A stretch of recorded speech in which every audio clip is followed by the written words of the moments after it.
Dear participants, please turn your phones into silent mode. Уважаемые участники, просьба ввести ваши телефоны в беззвучный режим.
Уважаемые дамы и господа, дорогие гости, дорогие друзья, участники заседания клуба «Валдай», мы начинаем пленарную сессию 21-го ежегодного заседания Международного дискуссионного клуба «Валдай». Мы провели 4 восхитительных и наполненных дискуссиями дня, и теперь можем, так сказать, попробовать подвести некоторые итоги. Я приглашаю на сцену президента Российской Федерации Владимира Владимировича Путина. Благодарю вас. Спасибо большое. Спасибо. Спасибо. Благодарю вас. Добрый день, уважаемые дамы и господа, дорогие друзья. Очень рад приветствовать всех вас. All of you at our traditional meeting. I would like to thank you right away for taking part in the heated and meaningful discussions of the Valdai Club. We're meeting on the 7th of November. This is the date of great significance, both for our country, one can say, for the whole world. The Russian Revolution of 1917, just like the Dutch Revolution, the English Revolution and the French Revolution back in their day became, to a certain extent, a milestone in the development of humanity, and have largely defined the course of history, as well as the nature of politics, diplomacy, economics, and the social life. We were also destined to live in the times of drastic, essentially revolutionary changes, and not only to make sense, but also to take part directly in the most complex processes of the first quarter of the 21st century. The Valdai Club is almost the same age as our century, and it celebrated already 20 years. Quite often, people say that the time flew by and no one noticed, but that's not the case here. These 2 decades were not just full of crucial and quite often dramatic events of truly historical scale. Before our eyes, a completely novel world order is taking shape, and it's unlike everything that we know from the past. For example, Westphalian system or Yalta system. New powers are emerging. The nations understand more clearly their interests, their self-worth, uniqueness, and identity. They're ever more insistent in achieving their goals of development and justice. At the same time, societies are coming across a greater number of new challenges, from breathtaking technological breakthroughs to devastating natural catastrophes, from outrageous social inequity to massive waves of migration and most acute economic crises.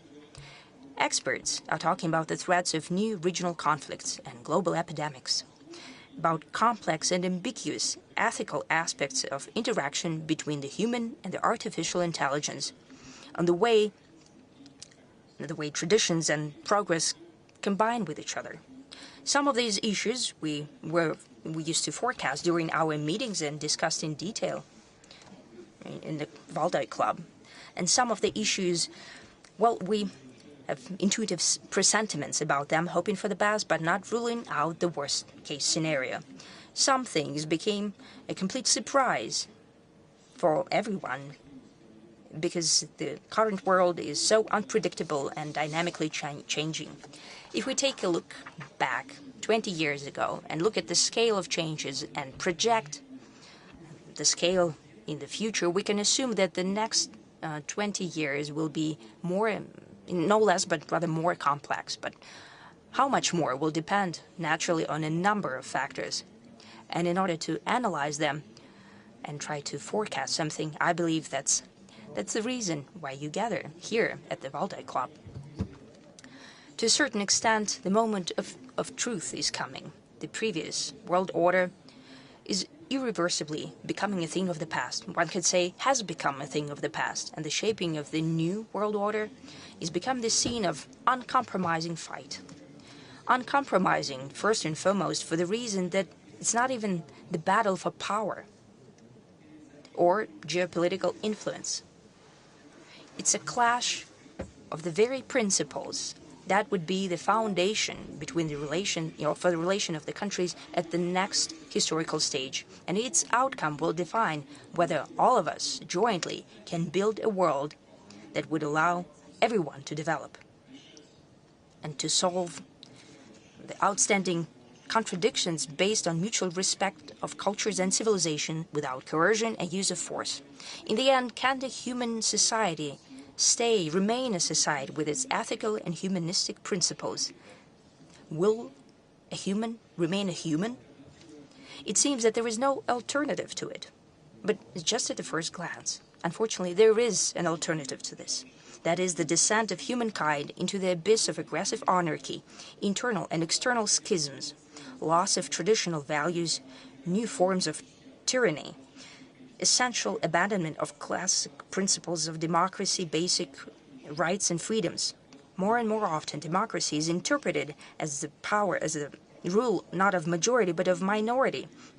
They even contrast the traditional democracy and rule of people with a certain abstract freedom, and for that sake, democratic procedures, elections, majority, and the freedom of speech and media objectivity can be sacrificed. The threat is the imposal and becoming of ideologies totalitarian in their essence a norm. And that's what we see in the Western liberalism that has degenerated into, I believe, in extreme intolerance and aggression towards any alternative, towards any sovereign and independent thought. And today, it justifies neo-Nazism, terrorism, racism, and even mass genocide of civilian population.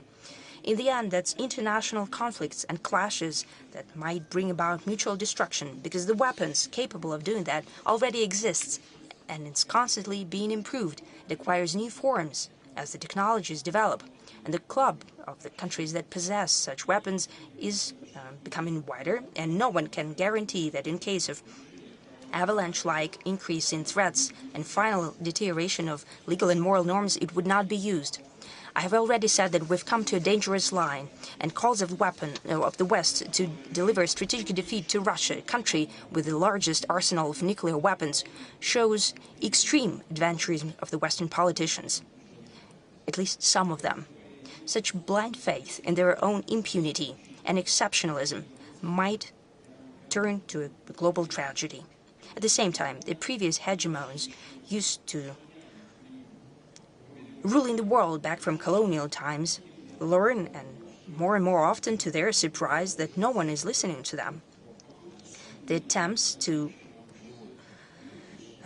maintain the power slipping away through force only leads to overall instability and great tensions, to casualties and destruction, but the result that they're trying to achieve, to maintain their absolute power, such attempts do not ensure success, because the course of history cannot be stopped. Instead of becoming aware of futility of their strive, the objective nature of changes, some of the Western elites are prepared to do everything not to allow for emergence of new international system in line with the interests of the world majority.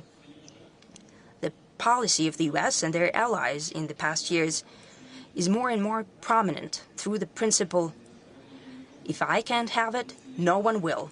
If you're not with us, you're against us. Well, this formula is very dangerous,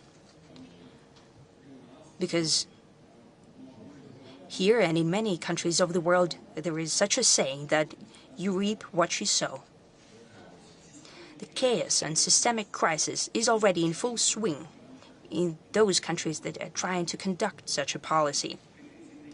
The claims to being exceptional, to being liberal and globalist messiahs, to ideological and military and political monopoly, are depleting those countries more and more that are trying to conduct this policy and pushing the world towards deterioration. It comes in direct contradiction with the true interests of the nations of the US and European countries.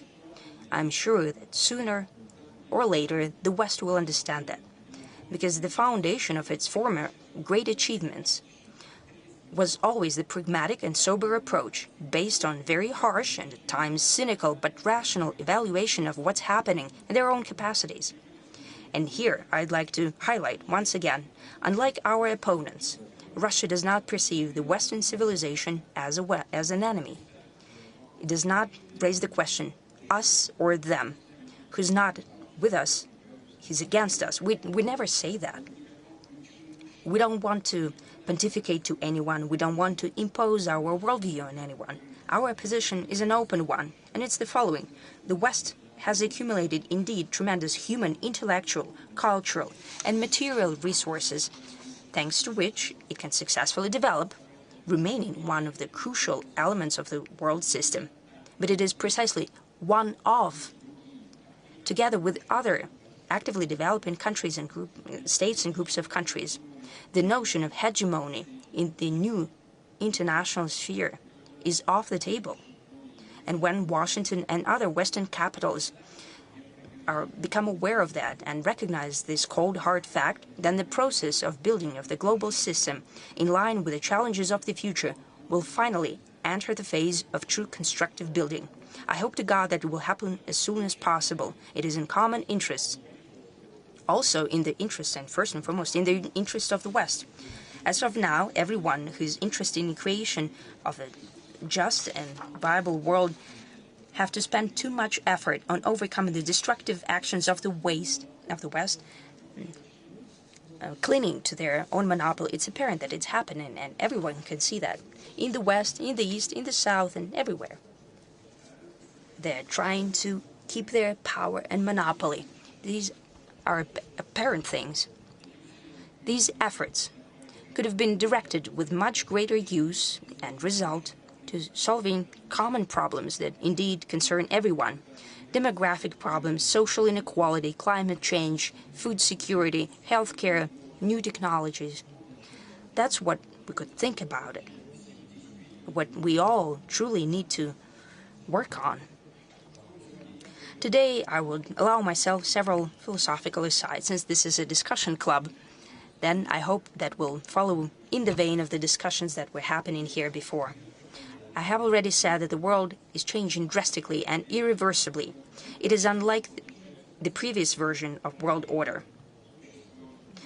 Due to the combination of parallel coexistence of two seemingly mutually exclusive phenomena, a fast, rapidly growing conflict potential and fragmentation of political, economic, and legal field on the one hand, and the maintaining close interconnectedness of the whole world space on the other hand, it can be perceived as counterintuitive because we're used to the fact that such trends usually follow one another and substitute one another. Century after century, the times of conflict and breaking off ties are replaced by more beneficial periods of cooperation. That is the dynamic of development of history. It seems that it doesn't work today. But let's start to maybe have a bit of a discussion about it. Most acute and principled, emotionally charged conflicts naturally significantly complicate the global development but did not put an end to it. Instead of chains of cooperation destroyed by political means and even military means, appear another, more complex, sometimes less linear, but they maintain economic and social ties. We have seen that in the previous years. Quite recently, the so-called collective West made an unprecedented attempt to banish Russia from the global system of economic and political system. The number of sanctions and punitive measures against our country is unprecedented in history. Our opponents assumed that they would deliver to Russia a devastating blow and knockout, something that it would not bounce back from. It would stop being one of key elements of international system. I think there is no need to remind you of what happened in reality. The very fact that the anniversary edition of Valdai Club has gathered such a representative audience speaks for itself. Well, it's not a matter about Valdai, it's about the reality that we're living in right now, and in which the conditions which Russia lives in, and the world needs Russia, and no decisions by Washington or Brussels' alleged masters cannot change it. The same applies to their other decisions. Even a well-trained swimmer cannot swim across to a strong current regardless of tricks and doping that it uses. As for the global policy and the current it is taking, it's contrary to the strives of the West, from the outgoing hegemonic world to the upcoming diversity. This is an apparent thing. As we say, well, it doesn't take a smart man to say it. Let's go back to the dialectics of history and change of era of conflict and cooperation. Is indeed the world such that this theory it does not work in practice? Let's take a look at what's happening today at a different angle. What is the essence of the conflict and who's taking part in it? Since the mid-past century, when through joint effort and a tremendous price, it was possible to overcome Nazis and the most nefarious and aggressive ideology that was the fruit of most acute contradictions of the first half of the 20th century. The humanity was faced with a task to avoid the repetition of such phenomenon and the world wars. Despite all zigzags and local skirmishes, the overall direction was defined back then. That is, the radical rejection of all forms of racism, dismantling of the classical colonial system, and expansion of the number of fully fledged members of international politics. The demand for openness and democratization of the international system, it was apparent. The fast development of different countries and regions, emergence of new technological and socio-economic approaches aimed at expansion of capacity for development and improved life standards. Naturally, just like any historic process, that led to emergence of a clash of interest, but overall strive towards harmonization of development of all aspects of this phenomenon was readily apparent. Our country, back in the day it was the Soviet Union, made a tremendous contribution to the strengthening of this trend. The USSR was helping the states liberated from colonial or neo-colonial dependence, be that Africa, Southeast Asia, Middle East or Latin America. And I'd like to remind you separately that it was the Soviet Union that in the mid-80s of the past century advocated for the end of ideological confrontation and overcoming the heritage of the Cold War, the end of the Cold War per se, and later overcoming its heritage of those barriers that stood in the way of the unity of the world and its comprehensive development. Yes, we have a complex attitude to that period, considering what it has come to, the policy of the then political leadership of the country. We still have to manage some of the tragic consequences of those times, but the very sentiment, I'd like to highlight the sentiment, though possibly too idealistic, coming from our leadership and our nation, at times naive, as we can see today, without doubt was dictated by the genuine desire for peace and comprehensive benefit. That is historically typical for the nature of our nation and its traditions and systems of spiritual and moral values. Why did such commitments lead to an opposite result? That's the question. Well, we know the answer. I've mentioned it many times before, this way or another, because the other side of ideological standoff perceived what was happening in history not as a chance to rebuild the world with a new, just basis and principles, but as their own triumph, as a surrender of our country to the West. And that means they perceived it as an opportunity to use the right of the victor and to establish their complete domination. I spoke about it at times. I will just give you an aside without giving the names. But at the end of the 90s, one of the political figures of the U.S. said back at the time, now we'll treat Russia not as a defeated opponent, but as a blunt instrument in our hands. That was their idea, their notion. They didn't have the width of vision or overall manners. They didn't understand what was happening. They didn't understand Russia.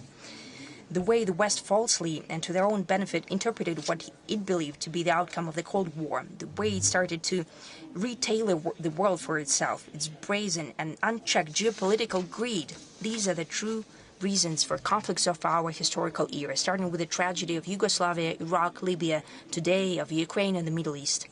The Western some of the Western elites believed that the monopoly that emerged, their monopoly, the moment of unipolarity in ideological, economic, political, and even, to a certain extent, military and strategic sense, is the actual point of destination, the end of it. Stop for a moment, and it is beautiful. As they conceitedly said back then, it was the end of history. It is unnecessary to explain in this audience how myopic and false this notion was. The history did not come to an end. On the contrary, it entered a new phase.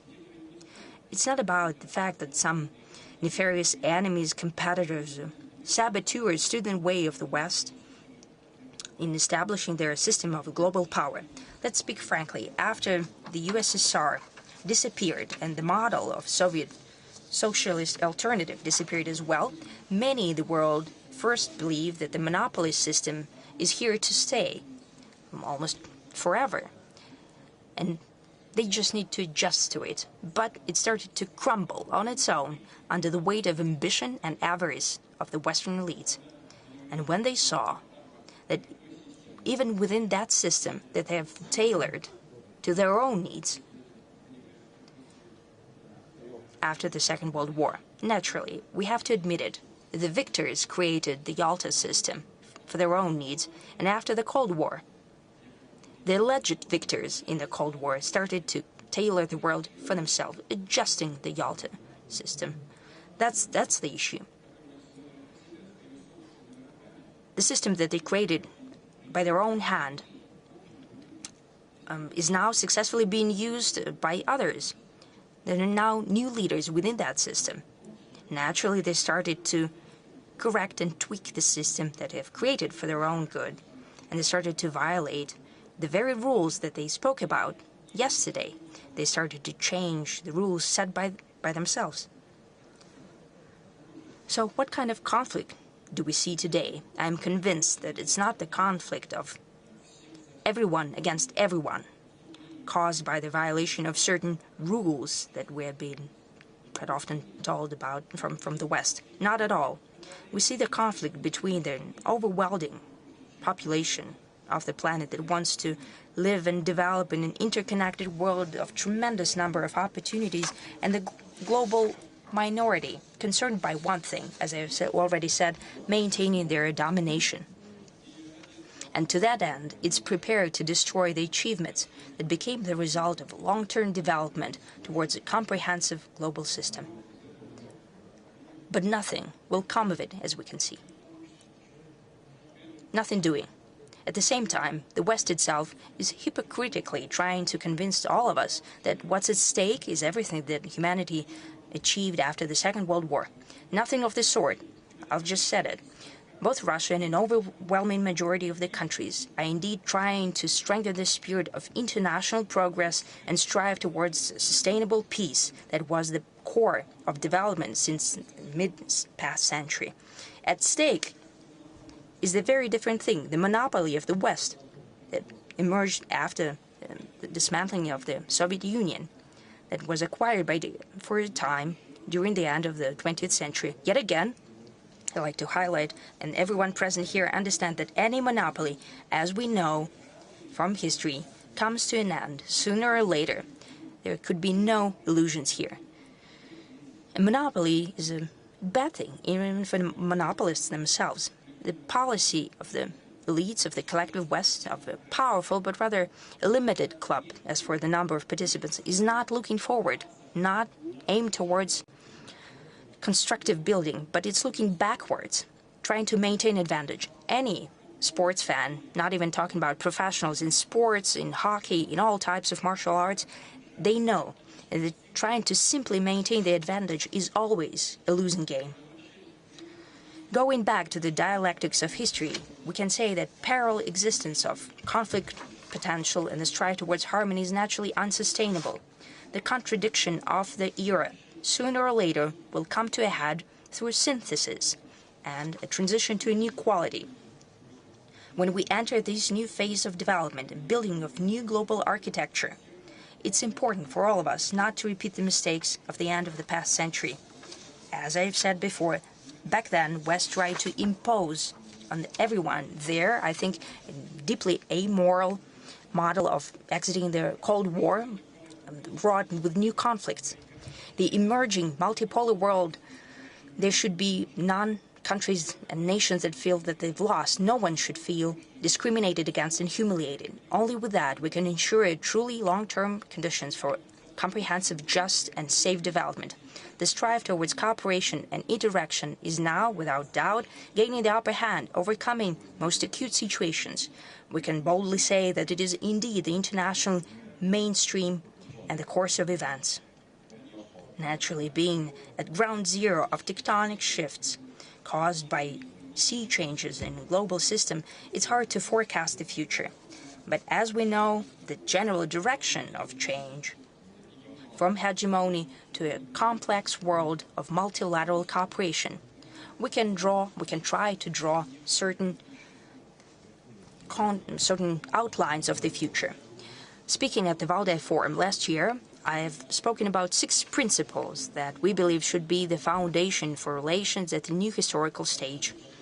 The events and the time that has passed since then, I believe, only confirmed that the proposed notions were both justified and well-founded, and I will try to build on them. Number 1, openness towards cooperation is a crucial value for an overwhelming majority of countries and nations. Attempts to build artificial barriers are vicious not only through the fact that they stand in the way of normal and beneficial economic development for everyone. Disconnection of ties is especially dangerous during natural disasters and social and political shocks, which is unfortunately the way of life. The situations are unacceptable, like the situation that happened after the catastrophic earthquake in Asia Minor. For purely political reasons, aid was blocked towards the nation of Syria. Some of its regions were tremendously affected by the natural phenomenon. And such examples, when egotistical and myopic interests stand in the way of overall prosperity, are not unique. Very free environment that I spoke about last year is key not only to economic prosperity, but also to satisfying acute humanitarian needs. And amid new challenges, and among them are the consequences of rapid growth of technologies, it's imperative that humanity pulls their intellectual efforts together. It's telling that today openness is currently mostly being opposed by those who just recently, yesterday, as it were, used to call themselves its greatest champions. Today, the very same forces and people are trying to instrumentalize restrictions to exert pressure on those who think differently. But this is not going to work due to the very same reason. An overwhelming world majority favors openness without any politicization. Second, we've always spoken about world diversity as a sine qua non to ensure its stability. It might seem like a paradox. For the more mixed the world is, the more complicated it is to build a single framework. And of course, universal norms should be of help. Could they help that? There's no denying it. It is a difficult task. But first, it shouldn't come to a point when a model of a single country or a relatively small part of humanity is taken as something universal and imposed on all the rest. Secondly, no conventional, albeit quite democratically developed code cannot be perceived and prescribed as a directive and irrefutable truth once and for all, because the international community is a living organism whose worth and uniqueness consist in its civilizational diversity, whereas the international law is an outcome of agreements among peoples rather than countries, because legal consciousness is an indispensable and unique part of each culture and each civilization. The crisis of the international law that has been spoken about, in a sense, is growing pains, because the fact that peoples and cultures that, due to different reasons in the past, used to be left in the political sidelines are currently in the ascendant. And it means that their unique perceptions and views and notions of right and justice and law are playing an increasingly significant role in the world. It might seem like there is a lack of coordination and dissonance, but this is just the formative stage, and I'm confident that the world can only be built on the principles of polyphony, with all the themes being woven together in harmony. If you will, we are moving to a polyphonic world rather than a polycentric world, a world in which all the voices have to be heard and, what's most important, listened to. And those who have grown accustomed to playing solo and who wants to continue doing that will have to get used to living in a new world, playing to a new score. I spoke about the international law after the Second World War. The international law is based upon the UN Charter, which was written after the Second World War, but the world is changing. New poles of growth are emerging, powerful economies are growing, getting to the foreground. And of course, international law has to change, but it has to be very cautiously done. Third, we've spoken on multiple occasions that a new world can only develop successfully based on the principle of representation, maximum representation, and the last 2 decades have clearly demonstrated the consequences of usurpation or attempts at appropriating the rights to speak and act on behalf of others. Those who are conventionally dubbed the great powers have grown accustomed to thinking that they have the right to determine the interests of others. Basically, growing used to dictating the national interests of other nations based on their own.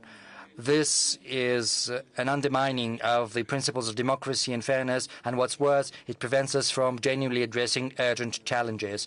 The incipient world is not going to be simple, owing primarily due to diversity, and the more fully-fledged, the greater the number of fully-fledged participants, the more difficult it's going to be to find the best option everyone is happy with. But once it's been found, it's going to make the world more sustainable and durable, and it'll help us get rid of petty tyranny and knee-jerk political zigzagging, and it'll also render political processes more thoughtful and rational based on the principle of reasonable sufficiency. And this principle is even applied within the UN Security Council, because the veto right was devised precisely to make sure that the decisions that the political stakeholders are not happy about do not pass. Is that good or is it bad? Probably not very good, but it creates certain barriers when decisions are to be made. But it's also very good because it prevents decisions from being passed if someone is not happy with them. So it means that you have to get back to the negotiating table and hammer out an agreement. But since the world is becoming multipolar, we have to come up with instruments that will help us expand the use of similar mechanisms. In each particular case, a solution has to be not just collective, it also has to involve the participants and the stakeholders that are capable of making a substantive and significant contribution to settling the problem. This involves primarily those who are interested in a positive outcome, because their future, security, and hence prosperity depend on that. There are numerous examples of cases when complex, though solvable, disagreements between neighboring nations and peoples degenerated into intransigent, chronic conflicts due to the scheming and brazen interference of external forces who basically do not care much about what's going to happen to the parties to the conflict, how much blood is going to be spilled, how many lives are going to be claimed. They are simply, those external forces are guided by their own selfish interests without assuming any responsibility. I also believe that regional organizations are going to play a very important role, because however difficult the relations between neighboring countries, they are always brought together by a common interest in stability and security. Compromises are vital to achieve the best conditions for their own development. Next, a key principle is universal security for everyone without exception, because the security of ones cannot be assured at the expense of the security of others. I'm not saying anything new. It's all in the OSCE documents, and it has to be observed. The bloc-based approach has been bequeathed to us from the colonial times and the Cold War, and it runs counter against the new international system, which is flexible and open. In the world today, only one bloc remains that is brought together by obedience and rigid ideological dogmas, and that is the North Atlantic Treaty Organization. And it continues its expansion to the east of Europe, all while trying to project its approaches to other spaces across the world, which is a violation of its founding documents. And this is a blatant anachronism. On many occasions, we've spoken about the destructive role that NATO continued to play, especially after the disintegration of the Soviet Union and the Warsaw Treaty Organization, when seemingly the alliance had lost its formal raison d'etre, which had been declared before. I believe the US understood that this tool was losing its attractiveness, as it were, but they still needed it, and they still need that to govern and to manage its zone of influence. So they need conflicts. You know, before all the acute crises of today, many European leaders were telling me, why are they using you to threat us? You know, I'm basically quoting them. And I think the US understood that full well. They felt that. They saw NATO as a second-rate organization, but trust me, I know what I'm saying. But the experts over there understood the need for NATO. How do you keep it attractive? You have to scare them good. You have to sow discord between Europe and Russia, especially between Russia and Germany and France, and hence the coup d'etat in Ukraine and the hostilities in the east, in Donbass. They basically force us to take actions in response, though they got what they wanted. And the same is happening in Asia, on the Korean Peninsula, I suppose. In practice, we see that the world minority is trying to preserve and reinforce its military bloc, thereby trying to preserve its power. But even within this bloc itself, there is a noticeable understanding that the strict diktat of the big brother in no ways does nothing to facilitate addressing the tasks at hand. And it also is in stark contrast to the aspirations of other countries of the world, because cooperating when it's beneficial, building partnership with anyone who is interested, that is the evident priority of most countries on our planet. It's evident that military, political, and ideological blocs are yet another type of hurdles built in the way of the natural development of the nascent international system. I would also like to point out that the very notion of a zero-sum game, when only one party stands to win, whereas everyone else stands to lose, has been born out of the Western political thought. And under the Western dominance, this approach was imposed on everyone under the pretext of its universality. But under no circumstances is that the case. Quite the contrary. The Eastern philosophy, many of you who have gathered here know that, and probably know that firsthand, even better than I do, is based on another approach. And this approach is searching for a harmony of interest when everyone wants to achieve what's most important to them, but not to the detriment of the other party. I win, but you stand to win as well. And Russians, we as well in Russia, all the peoples of Russia, historically, when that was possible, assumed that it's not the most important thing, you know, trying to push through your opinion by any means possible. Rather, they were trying to convince and get them interested in a fair partnership and equal cooperation, whereas our history and the history of our diplomacy have demonstrated on many occasions the worth of honor, nobility, peace building and generosity. Suffice it to remember Russia's role in rearranging the European order after the Napoleonic Wars. In many views, it's seen as trying to keep monarchies in power, but I'm not talking about the specifics. I'm talking about the general trends. And the prototype of a new free, non-bloc, bloc-free type of cooperation between nations and peoples, that is precisely the association built within BRICS. And this is amply demonstrated by the fact that even within NATO there are those who show interest in working closely with BRICS, and I do not rule out that in the future other countries will also think about cooperating more closely with BRICS.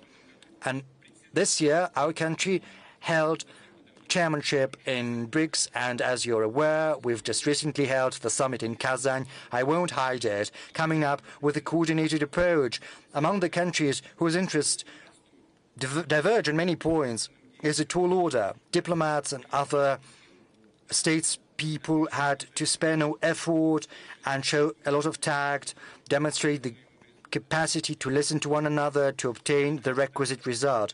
It took a lot, but this is how we forge the unique spirit of cooperation, which is based on mutual understanding rather than coercion. And we are confident that BRICS sets a very good example for everyone as a beacon of constructive cooperation in a new international landscape. I would also like to add that within BRICS there are meetings of entrepreneurs, scholars, intellectuals of our countries. This can serve as a platform for a profound philosophical fundamental perception and analysis of the current processes of the world developing, with due regard for the characteristics of each and every civilization with their culture, history, identity, and tradition. The spirit of respect and due regard for the interests of one another. This is precisely the basis of the future system of Eurasian security, which is beginning to take shape across our vast continent. And this is not just about a multilateral approach. This is also a multifaceted process, because right now security is a comprehensive notion that encompasses not just the military and political aspect. It's impossible to achieve without ensuring social and economic development of any nations, and also stability against any external challenges, both natural and man-made, in the real world and in cyberspace. Fifth, fairness for everyone, because inequality is the true scourge of the modern world. Within nations, inequality breeds social tensions as well as political instability, whereas in the international arena, it is a source of the development gap between the golden billion and the rest of humanity, which is fraught with greater political disagreements and also, most importantly, with worsening migration issues. Almost all developed nations of the planet are facing increasingly less controllable influx of those who want to improve their material circumstances, say, obtain a high social status, gain better prospects, and sometimes simply to survive. And this migration wave sometimes leads to a surge in xenophobia, intolerance to foreigners in richer societies, which sets off the spiral of social and political troubles and increase a greater level of aggression. The fact that some countries are lagging behind in terms of social and economic development is a comprehensive phenomenon, and there is no magic wand to conjure this disease away. We need to work in a systemic fashion and long-term. We need to create conditions which will remove artificial, politically motivated barriers in the way of development. We have to remove attempts at instrumentalizing economy, at weaponizing it, because whoever is the target, everyone gets hit. And the heaviest blow is against the most vulnerable, the people and countries that need support. We are confident that such issues as food security, energy security, access to healthcare and education, and finally, orderly and free movement of people have to be secured against being held hostage to conflicts and controversies, because these are basic human rights. Sixth, we highlight indefatigably that any sustainable international order can only be based upon the principle of sovereign equality. It's true that each nation has different potential. It's evident, and their capacities are vastly different. That often gives rise to the notion that full equality is impossible, it's a utopia, it's illusory, but the characteristic of the modern world, which is so integrated and well connected, is that countries that are not the most powerful or the biggest one sometimes can punch far above their weight, at least due to the fact that they are capable of being more rational and targeted in the use of their human intellectual, natural and environmental potential. They're agile and flexible in addressing complex tasks. They set up the bar high in quality of life, in ethics, governance efficiency, in building the opportunity for self-fulfillment of each and every person, in building a very favorable psychological atmosphere in society which is favorable to the development of science, entrepreneurship, arts, creativity, tapping the talents of young people. These translates into the factors of global influence. To paraphrase the laws of physics, maybe the force is not that great, but its efficiency is far better. But the most destructive thing today is arrogance and high-handedness, as well as the need to constantly and ceaselessly pontificate. Russia has never been the one to do that, and we see that our approach is productive. Our historic experience shows indisputably that inequality, be that within society, within the state, or in the international arena, will inevitably lead to nefarious consequences. And I would like to add something that I haven't spoken about. Over the many centuries of the Western-centric world, we've seen the emergence of certain cliches and stereotypes, sort of in hierarchy. Allegedly, there is the developed world, progressive humanity, a certain universal civilization that everyone is supposed to aspire to, whereas there are also backward and civilized peoples, basically barbarians, and their only mission is to listen unquestioningly to what they're being told and to act at the behest of those who allegedly stand higher than they do on this civilizational ladder. Obviously, this is a cover for a brazen colonial approach aimed at exploiting the world majority. But the thing is, this is a basically racist ideology that has taken root in the consciousness of many people. And this is also a very serious mental hurdle in the way of universal harmonious development. The world today abhors haughtiness, but it doesn't tolerate deafness towards the uniqueness of others. In order to build normal relations, you've got to listen to your interlocutor. You have to understand their logic and cultural background rather than trying to project on them what you think about them, your own notions. Otherwise, your communication is going to be a dialogue of the deaf, labeling and also exchange of stereotypes. You know, we know about unique cultures of different nations. On the surface, everything looks decent, you know, music, the folklore. They've been elevated, but essentially, the economic and security policy remains the same. Neo-colonial in its essence. Just look at how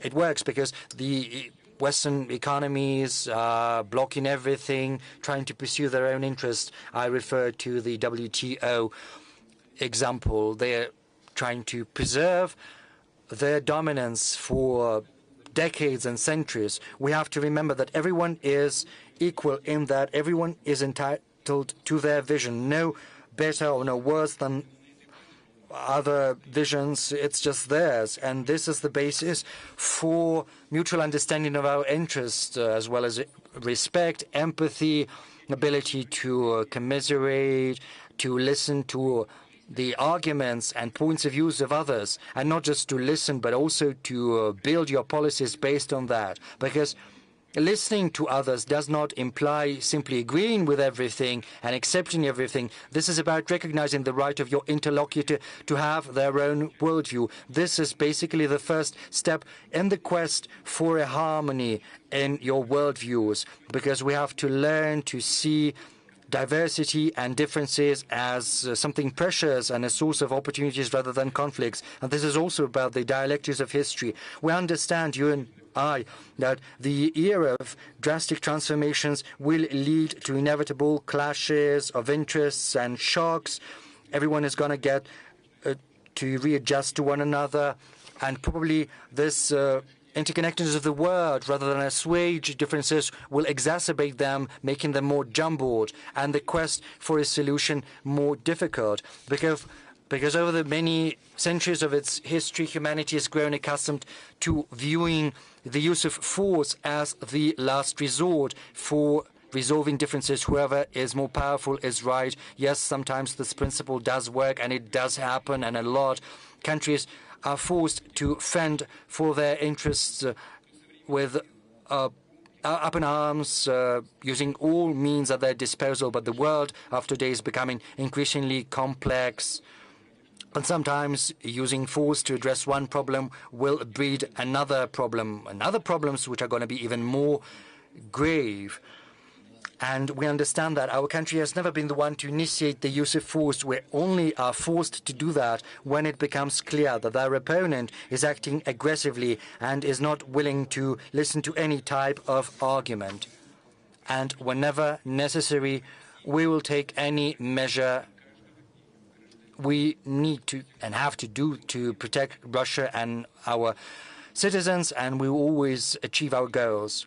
The world is absolutely non-linear and inherently heterogeneous. We've always understood that. You know, I was not going to take the trip down memory lane, but I remember very well back in 1999 when I stood at the helm of the government, and then I went on to become the head of state. You know, there was something we were facing back then. I think the Russian citizens and the experts who are present here remember that very well as well. We remember the forces behind the terrorists in the Northern Caucasus. We know where from and in what size they were getting money and weapons, moral, political, and ideological support. You know, sometimes it's laughable, but also very sad to remember those developments, because, you know, Al-Qaeda, it's bad, but when it's fighting against you, then it's all right. And all of that breeds conflict. Back then, we fixed a goal for ourselves to use all the time we have to spare no effort to preserve our country. And it served the interests of all the peoples of Russia, despite the dire economic straits after the 1998 crisis and the armed forces falling into disrepair. We've managed to rise together and repel the attack of the terrorists and went on to rout them. Why did I choose to remind you of that? Because right now there are those who've once again come up with the notion that the world without Russia is going to be better off, and they wanted to destroy what was left after the disintegration of the Soviet Union. And right now there are those who think that the world is going to be more obedient, is going to be easier to control without Russia. But on multiple occasions, Russia stopped those who sought world domination, whoever that was. And we're going to do that. And the world is not going to be better. And those who do not understand that they have to realize that it's only be more difficult. And our opponents are still coming up with new instruments to get rid of us. Right now, they're trying to instrumentalize Ukraine and Ukrainians as such a tool. They are cynically training Ukrainians against Russians, basically turning Ukrainians into cannon fodder. And all of that is accompanied by conversations about a European choice. What kind of choice is that? We don't need that, for sure. We will protect ourselves and our citizens. Let no one labor under any illusion to that end. But of course, this is not the end of Russia's world role, dramatic as it may sound, but Russia's very existence is the guarantee that the world is going to preserve its diverse colors, stability, and complexity. This is also a safeguard of successful development, and this is not me who is saying that, because our friends from across the world are telling me that. I'm simply repeating them. I would like to reiterate that we're not trying to impose anything on anyone. We're not going to do that. We don't need that. We are guided by our values, interests, and notions of what is right that have deep roots in our identity, history, and culture. And we're certainly always open to a constructive dialogue with everyone, because whoever has respect for their own culture and tradition will certainly have the same type of respect for other cultures and traditions, whereas those who are trying to make others behave in an improper manner will inevitably trample their own roots, their civilization and culture. And to a certain extent, this is what we're witnessing today. Today, Russia is fighting for its freedom, for its sovereignty and rights. Without exaggeration, I'm saying that because during the previous decades, on the surface, everything looked so decent because, you know, G7 was turned into G8, thank you, we were invited. But you know what was truly happening? Because I saw that firsthand. Say, you come to the G8, and it becomes clear from the outset that before the G8, the G7 had a separate meeting, and they had some separate conversations, and they had discussed Russia, and then they invite Russia to talk with them. You look at all of this with a smile. That is how I looked at it. But in practice, you know, it is a great picture, a great image, the hugs and, you know, patting on the shoulder. But in practice, they are continuing to move forward on the offensive. You know, the most flagrant example is the expansion of NATO to the east. They had promised they were not going to do that, but it was happening, and the same was happening in the Caucasus, and also it was happening with regard to the ABM system. So on any key issue, they didn't care one bit about our opinion. We saw this creeping intervention, which, without any exaggeration, was aimed at demeaning our country and, at best, at destroying our country from within and from outside. You see what they did to Ukraine. They intervened basically with their bases. In 2008, the Bucharest decision was made to open the doors to Georgia and Ukraine.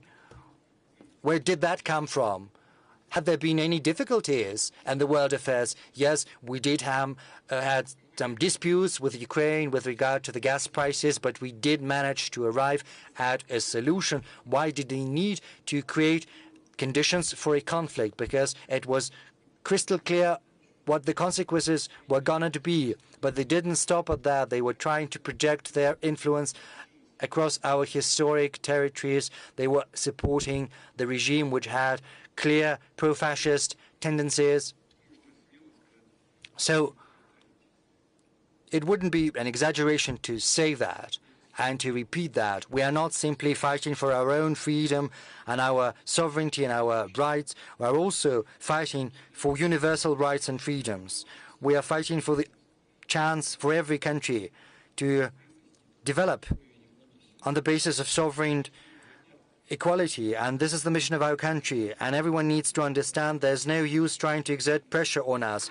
But as for coming to an agreement with due regard for the mutual legitimate interests of one another, this is something we've always been ready for, and this is what we've been asking all participants of the international community to do. And if that happens, then the future participants of the Valdai Club, which are still school children, students, PhD candidates, young scholars and novice experts, in 20 years or so, on the eve of the centenary of the UN, will probably talk about something more optimistic and life-reassuring than the subjects we have to broach today. Thank you very much for your attention.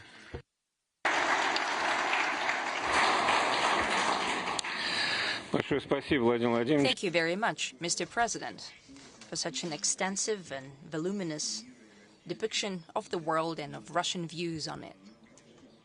Naturally, we are very happy to say that last time you presented your main principles here as well, and today you've built on them. I think it's becoming some kind of a doctrine Valdai does not lay claim to being called in the name of the doctrine, but we're happy that it's been born here.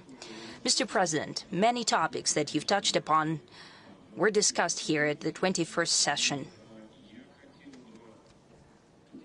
I wanted to share with you, all of us would like to share with you some of conclusions that were reached, not on all of the sessions because there were many of them, but some of them that we believe most crucial. These are topics that you've mentioned as well. I would like to give the floor first to our longtime participant, colleague, and a person well known to you, Ruslan Yunusov, who took part in the session about the artificial intelligence, forgive me, the most fashionable thing. Good evening, Mr. President. Indeed, we have discussed what you've touched upon in your today's speech, the topic of artificial intelligence. We had a separate session. It was called Artificial Intelligence, a revolution or a fad. But before I will highlight our conclusions, I'd like to say that 2 Nobel Prizes were given for the developments in the artificial intelligence sphere, physics and chemistry, simultaneously. It was unprecedented. Does it highlight that there is a revolution going on in artificial intelligence? Most likely it's a yes, because Nobel Committee quest often follows a fashion in their decisions. But moving on to the topics of our discussion here at the Valdai Club, I'd like to highlight several aspects that we have discussed. We've kicked it off with an issue that troubles many. Will the artificial intelligence substitute a human or not, especially in the spheres where one needs creativity, for example, science and art? What do we see in science today? Is indeed the artificial intelligence part of the process? Yes, many achievements have been reached due to artificial intelligence. Still, we see that there is no substitution of human in the scientific process. More likely, the progress is speeding up, but the well-qualified young people are much more needed than before, so we don't see a risk there. We have also discussed economics through the prism of artificial intelligence. During the COVID times in 2020, we believe that the exit out of the global recessions will be done mainly through such drivers, artificial intelligence. Did the forecast come to life? Yes, indeed, AI is being introduced in many sectors of economy. But if we take a look at the figures, we will see that those very optimistic expectations did not come true. It was more of a more conservative scenario. Moreover, the expectations continue today. And we see there are certain investment bubbles, and that might portend future negative trends. Though the technology of artificial intelligence itself seems that will develop further and will become a basis for economy. We've also discussed security. Today, we have to say that terrorist organizations are using the AI during recruitment of new members or in wider propaganda sense. Fake news videos are today a standard tool for such groups. On the other hand, AI is used as well as to counter extremism and terrorism. The AI might find such extremist elements in society. And those who have doubts, for example, may be also convinced by AI, so they don't radicalize themselves. When we were looking to balance, are there more pluses than minuses? It seems that there are more positive things in terms of security and AI, and we hope that this balance will be leaning towards the positive. Naturally, here at the Valdai, we cannot help but discuss the political aspects of AI. And we saw some research where the researchers used the main generative models of AI, and they used it for testing for political views. And it seems that AI is not neutral politically. It's not politically neutral. It has tremendous bias towards left liberalism. It has largely to do with the views of their creators.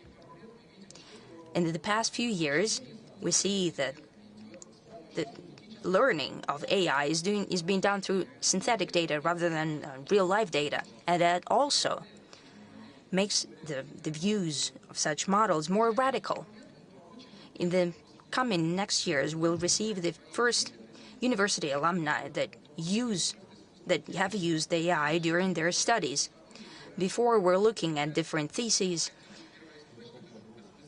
and the students were looking at primary sources, they analyzed them and presented it. Now you can use the AI for it.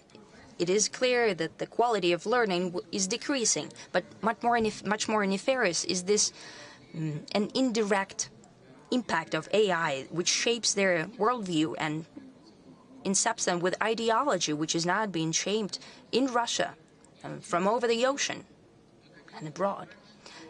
As a conclusion, we see that we need to strengthen control and regulation of the AI.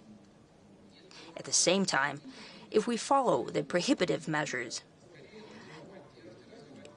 I don't think that will give the necessary result. We'd rather need to support the domestic technologies of AI. Good thing that we have tremendous achievements in there, and we need to motivate this progress further. I think that will be the basis for technological sovereignty in this sphere. We'd like to highlight that Russia is one of 3 countries in the world which have the full stack of IT technologies. Indeed, that is the basis for sovereignty. And as a wrap-up for my presentation, I can say that our foreign guests noted that some countries already have limitations in place or even full bans on the use of AI. For us, for Russia, it's more of an opportunity. We can prove ourselves as a technological leader and export such technologies of the artificial intelligence to our partner countries. Thank you so much. Если позволите, я 2 слова If you allow, I'll give my 2 cents in return. First and foremost, indeed, the AI is one of the crucial tools for development.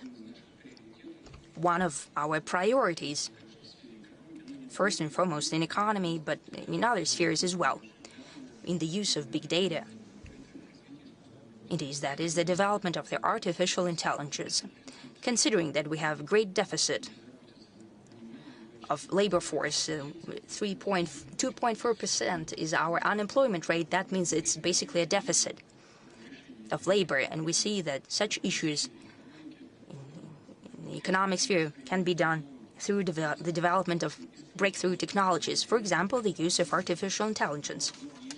One of the mainstream dimensions here. Are there more positive things or negative things? What about nuclear energy? Is it more beneficial or not? The use of peace atom in agriculture, in healthcare, in transportation. It plays a tremendous role, and it would only increase, I'm sure of it, especially considering the climate change and the issues presented by it. Still, we have nuclear weapons. On the other hand, it creates great risks for humanity. The same applies to the artificial intelligence. It's a matter of regulation and the way the people use it. As for regulation, yes, many countries have the regulation, and some even have bans in place. I think it's impossible to ban it. It will still find its way through, especially in the conditions of competition, an ever-increasing one. I'm not talking about the armed confrontation, but indeed there is greater competition in economy. Amid competition, it's unavoidable that the artificial intelligence would be developing. And here we could be one of the leaders. I mean, certain advantages that we have in place. As for sovereignty, a crucial element. Yes, these platforms are usually trained abroad, and they shape the worldview. Indeed, it is so. And we have to be aware of it. And we need to develop our own sovereign artificial intelligence. We need to make use of everything that's out there. But we need to develop our own competitions. We have Sberbank and Yandex that are working actively on it, and they're quite successful. Naturally, we'll do all of it, without doubt.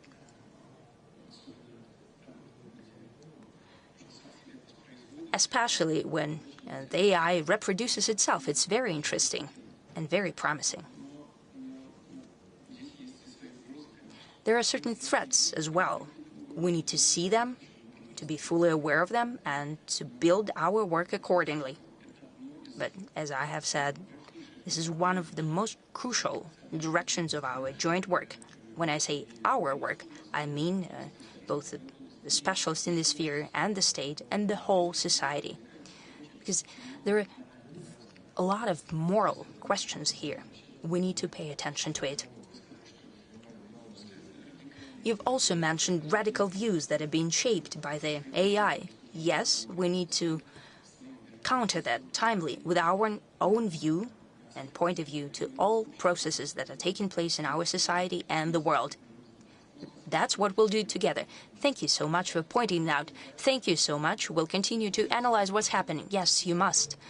Indeed, the AI in Russia should be taught by Russian data to reflect our culture. Absolutely so. And we have such an opportunity. Absolutely, it's apparent. I'm sure that we will succeed and it will bear fruit for us. It will be great support in our development. It will be a great advantage. Thank you. Mr. President, what about sovereign artificial intelligence? When we have it, will be able to present us with a Russian idea for the 21st century? It can only help us solve the issues that we're faced with. It's very important the way we formulate them. Since it operates with big data, well, we have every opportunity, both intellectual and technological. We have a great number of free energy. There is a lot of space for us to work here, and I think that such matters, as you have just raised, philosophical matters, fundamental matters, we need to engage all tools, and it's up to us whether to believe it or not when we receive the result of the quest that we have received with the use of artificial intelligence as well. Thank you. An adjacent topic that we've discussed, where artificial intelligence comes together with information, then there's a lot of happening there, both advantages and disadvantages everywhere. Our Indian colleague, Arvind Gupta, took part in that session. Thank you. Thank you. My name is Arvind Gupta, Mr. President, and I come from India. I work on the intersection of technology and society and building a digital public infrastructure for population scale problems. Thank you, Mr. President. You have already addressed some of the issues that my colleague Ruslan here talked about on AI, but I thank you for listening to our summary, and our expert panels discussed the issue of something which is adjacent to AI, and I will in the end mention that, of information manipulation, surveillance using technology and data, and the lack of transparency in all technology systems today. Mr. President, the group discussed that the internet was designed about 45 years ago to be a global public good. Unfortunately now, like many other things, it's become very unipolar. It's controlled by a few big tech firms with their own ideological leanings. And some of these platforms or big tech firms are not allowed to operate in countries like India, Russia, Indonesia, and many others for their roles in manipulation and surveillance. The second issue we discussed, Mr. President, was the algorithms that, that we discussed previously in the AI session also, really define how we think. The AI is actually becoming a new buzzword today, but the algorithms have been around for a long time, and they really define how we think, how we consume, how we elect our governments. And as all of us have agreed, they have a leaning towards an ideology and definitely are not neutral. So the algorithms themselves are biased. The other thing the group discussed was the whole weaponization of information and data. And that, coupled with the biased technology platforms, are giving certain nation states massive power. And it's influencing national security, democracy, and the public order in general. So, Mr. President, you are aware that this has been the form of Western technology platforms. But India presented an alternate model during its G20 presidency to this Western technology platforms. It's a platform which takes society into account. It's a bottom-up platform built around identity, a universal identity system, a universal payment system. It's actually used by more than 1 billion people and in India, and more than 20 other countries use it. This is to present that how India has created a different vision for technology from the Western vision that exists today. Mr. President, I must commend Russia for succeeding making the Mir platform very successful in Russia in a very, very strong time, and that also shows the power of technological sovereignty that was just mentioned, that it can be done if the desire is there. Mr. President, the issue that you just discussed, I progress with this biasness of technology and technology platforms and the non-neutral nature with what is coming head-on to us, the artificial intelligence era. Given that we let a few big companies control the internet, how do we ensure that that our culture, our society, our national interests are going to be protected in this whole era of artificial intelligence? What kind of guardrails do we need to build from the start to have fair and responsible AI? How do we ensure that, that like-minded states work together for non-weaponization of AI, for non-weaponization of artificial intelligence?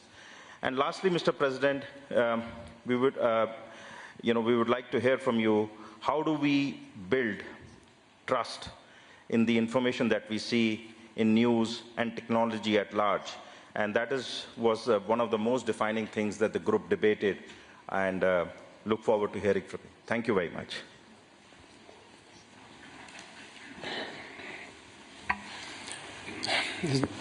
Очень важная тема. This is a very important subject, and it's related to the previous issue, AI, its development and use, and there are several aspects to this matter. To start with, the use of the internet should certainly be founded upon sovereign algorithms. This is something we have to aspire to. Secondly, on the part of the government, it is very difficult. It's possible, but it's going to be counterproductive if we try to prohibit everything, if the government chooses this path. In Russia, the professional community has arrived at an understanding on the rules for doing the business in the internet. And this professional community has assumed several independently developed self-restrictions, trying to prevent any destructive influence upon society, especially on young audiences. And I think this kind of self-regulation is one of the views. It's one of the ways to ensure the interests of the majority. But of course, the internet has to comply with domestic legislation of the country it's been operated in. It's evident.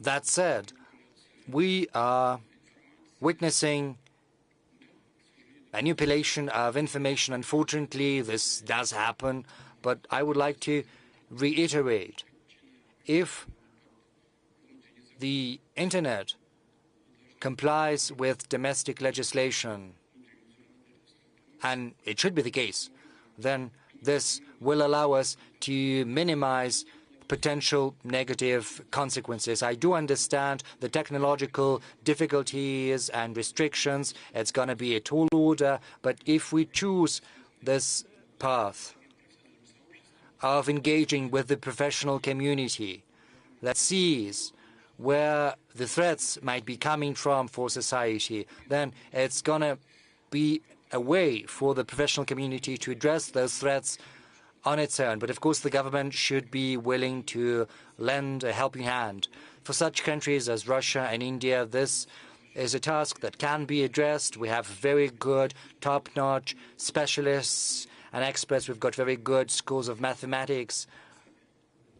We've got people who have proven to be leaders in this field. Well, even if their companies are not yet leaders, they themselves, as experts, have raised to prominence in the field. So we've got everything we need, especially in such countries as India and Russia. Now, as for the Mir payment system that you have mentioned, to an extent, it's been a success, it's working, it's functioning. It could function even better, and it could be expanded if there had been no artificial barriers put in the way.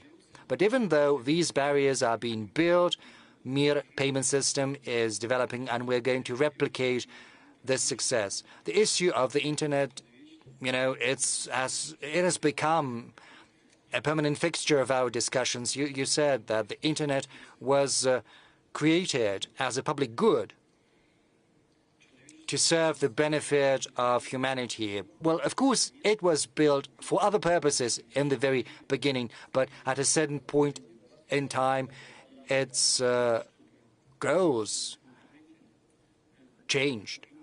And if we've got to make sure that our activities in the internet, just as any other type of human activity, should be in compliance with moral and legal requirements. Of course, technologically, it's not always easily achievable, but it can be done. Society has to protect itself against destructive influence. But at the same time, we've got to ensure free exchange of information, and we also have to make sure that it benefits the development of countries and the international community at large. And we in Russia are going to pursue this path. I know India follows suit, and we're going to work together on this subject. And thank you for paying so much attention to this issue. But of course, it's impossible to overlook this matter or not to work on that. So I wish you every success. Mr. President, do you use the internet yourself? Well, I'm a very novice user. I can press some buttons to look something up. So you do happen to do that? Our systems, yes, your systems. Very good, thank you. That is a consolation. We have spoken in detail about the environment, the state of world affairs in terms of climate, and this so on and so forth. I would like to give the floor to a good friend of ours, Mr. Rasidan Makaraj from South Africa. He's going to speak on the subject. Mr. President, also for updating us that the dialectic of history continues itself. Environmental problems, as you mentioned as well, cannot be solved separately from redressing global inequality problems. The World Meteorological Organization, the international weather body, recently noted that human-caused climate change has resulted in widespread and rapid changes in the atmosphere, ocean, cryosphere, and biosphere. The year 2023 was the warmest on record by a large margin, with widespread extreme weather. This trend continued into the first half of 24 and continues.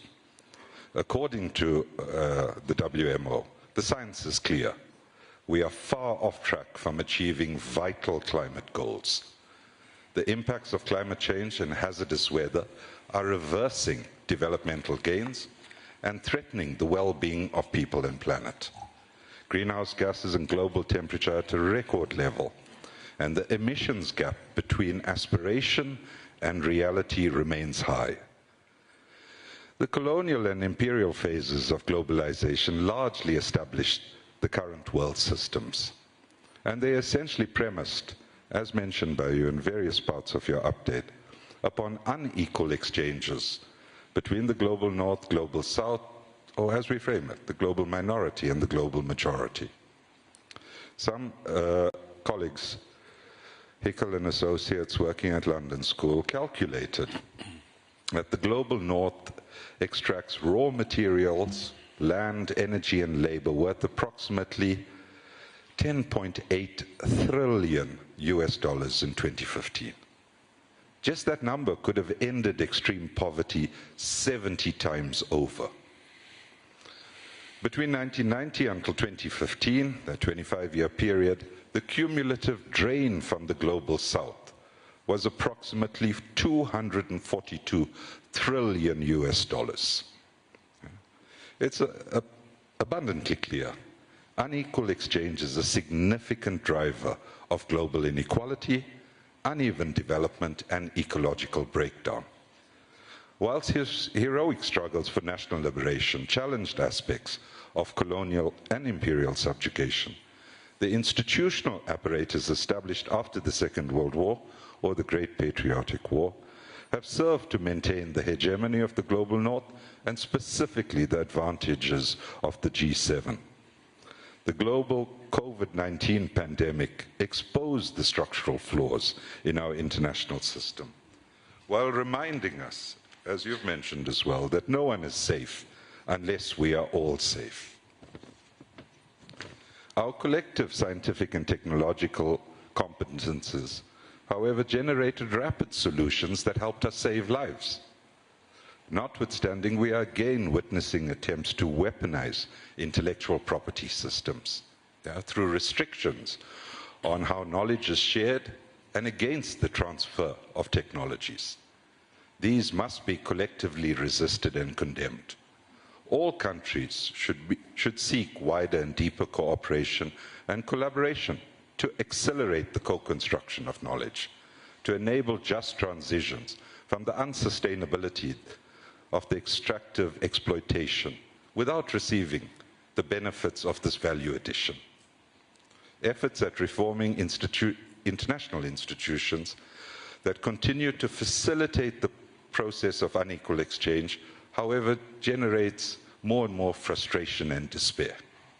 Even as acknowledged recently at your successful 16th BRICS summit in Kazan, and this was from the Secretary General of the UN, the current international financial architecture is outdated, ineffective, and unfair. This was echoed even recently from just to the west of us in a global policy forum in Germany, which determined that these institutions have failed in their mission to prevent and mitigate crisis and to mobilize sufficient financing for internationally agreed development goals. Our common security can only be enhanced by actively reducing these inequalities in world systems and actively promoting knowledge sharing, ensuring equitable opportunities for the development of all. Now, I want to round this by saying our very survival is at risk should we fail to match our rhetoric with our actual practices and the resources to support all countries facing increased environmental degradation, climate change, and ecological precarity.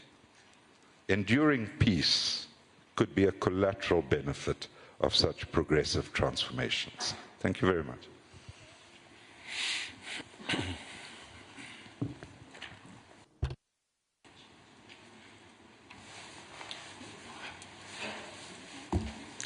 Конечно, то, чем вы занимались. Certainly, the subjects that you have broached in the course of your discussions with your colleagues here at the Valdai Club are one of the main avenues for research for the whole humanity. I'm not going into detail right now, nor am I going to discuss what is happening and the reasons for that. Well, yes, we understand that there is a global warming. We're not going to discuss whether that is happening due to anthropogenic activities, or maybe there are other influences coming from space, maybe there are some cycles in the history of Earth. But the evidence for climate change is there. Climate change is happening. And it would be wrong not to do anything. We in Russia know full well that this is happening because in Russia the warming is happening at a faster pace than anywhere across the world. Over the last 15 years, we have registered a 0.5 degree increase across Russia, and in the Arctic it's been 0.7 degrees, and 60% of our territory has permafrost. So it has practical implications for us because we have cities and towns and settlements and the permafrost, and there are productive capacities deployed over there. So this warming is going to have serious implications for us. So we're well aware of what is happening. Incidentally, we've got one of the greenest energy mixes across the world. 40% of our energy comes from natural gas. We also have nuclear capacities, hydropower, which in total accounts for 85% of the energy mix, and these are low emissions sources of energy. This is one of the greenest energy mixes across the world. Another 20% of all the forests are in Russia, so we have a very big absorbing capacity as well. And we are keeping that in mind. We have plans to that end. We've publicly announced these plans. We have said what our targets are in terms of emissions reductions. And those who are most vociferous in that field, regrettably, are doing quite the obverse. To cite an example, the coal-based generation in Europe has grown. Just recently, everyone in Europe was saying that coal should be phased out, but quite the contrary. Rather than shutting that down, they have got back to coal generation. Paradoxical as it may seem, it's a fact. Maybe it's been done under some made-up political notions, but that happened. Now, you have spoken about artificial barriers in the way of development, because the development of developing nations is tied to the environmental agenda. It's true that there are these green barriers that several countries are building. I mean, developed countries are building these green barriers for the developing markets. This is yet another tool they have come up with to constrain the development of new countries. Very well.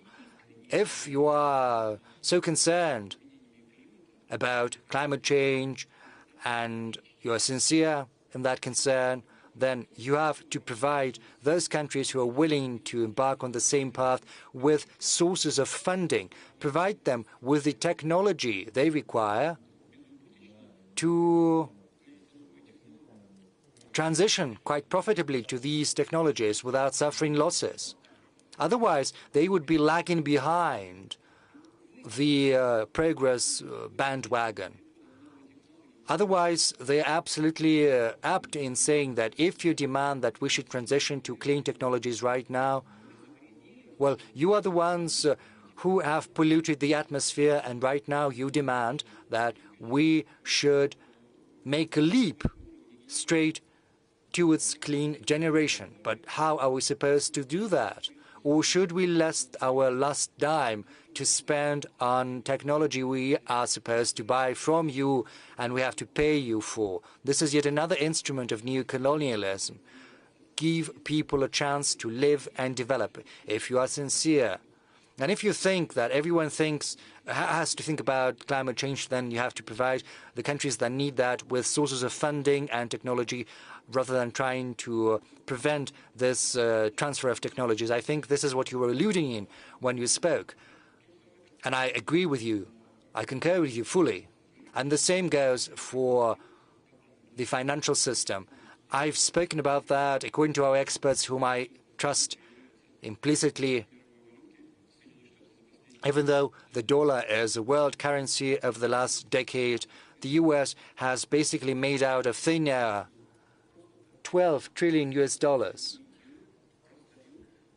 simply by issuing currency, distributing that currency, which later ends up in the American banks, and then they have coupon profits on that.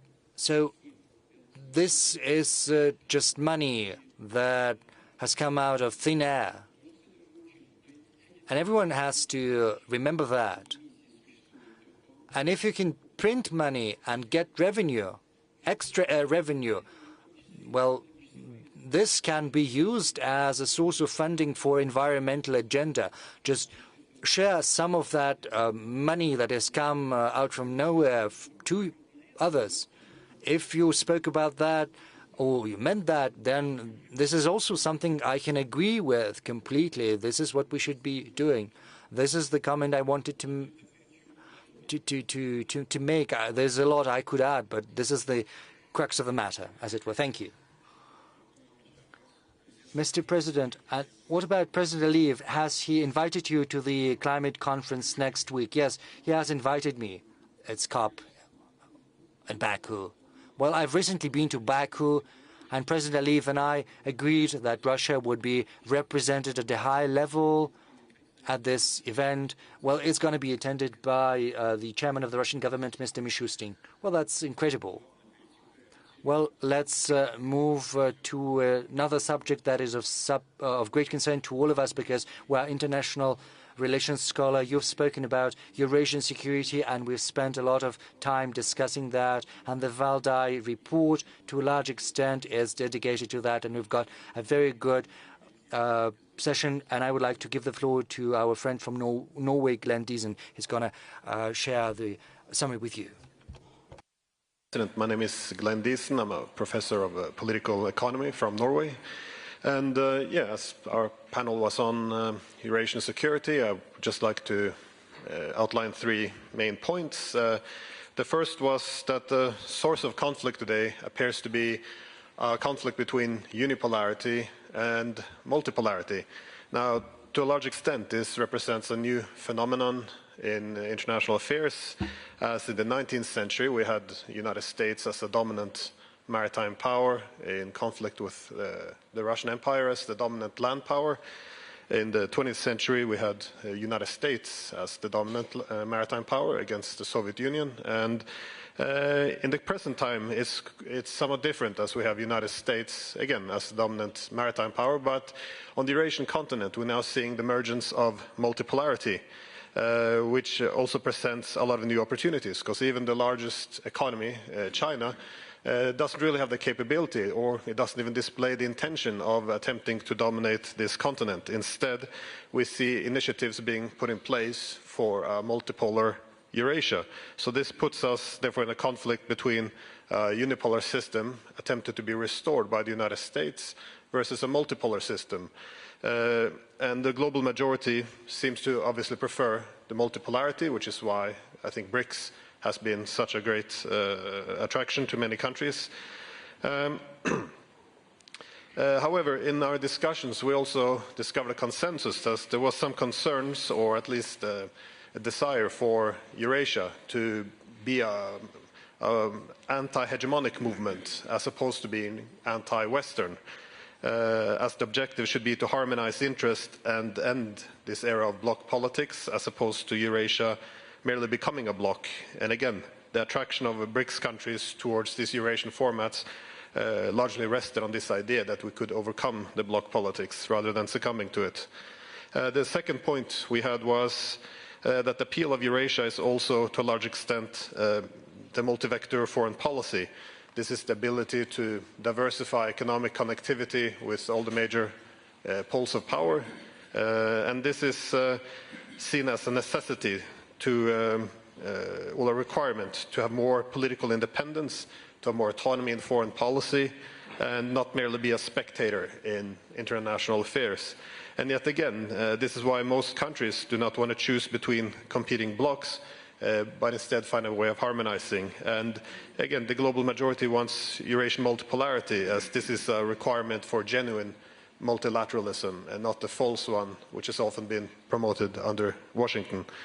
The third and final point was that the multipolar Eurasia has certain systemic incentives for harmonizing interests.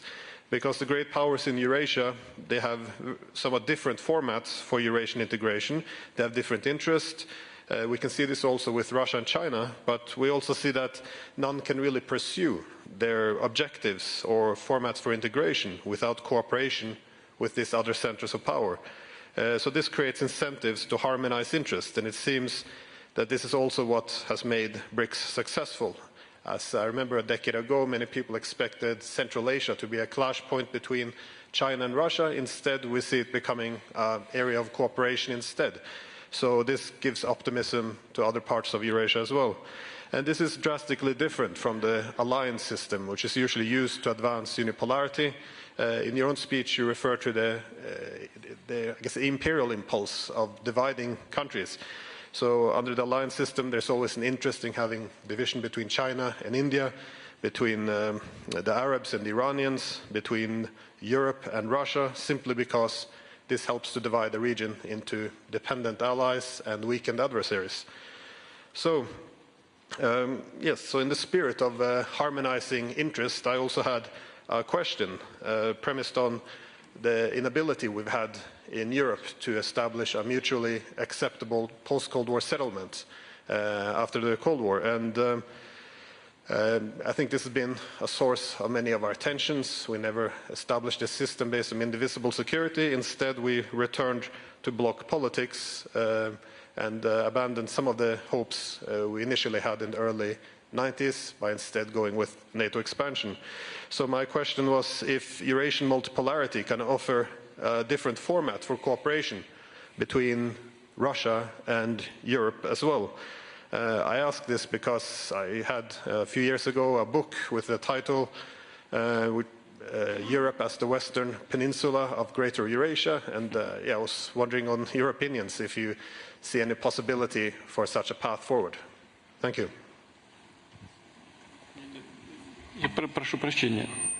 Please forgive me. Sorry. Could you please repeat what you were saying in the end? Could you formulate the question yet again, please? Sorry. Well, my question was premised on the idea that across Eurasia we've seen many countries being able to overcome their differences, their political differences, through economic connectivity. We see this, for example, the deals the Chinese were promoting between the Arabs and the Iranians. And I was wondering if some format for Greater Eurasia, in which Europe would be a part of this Greater Eurasia, if there's some ability to use this BRICS or some other institutions to also foster better relations with Russia and Europe, so we can overcome this bloc politics in Europe, which we never were able to overcome after the Cold War.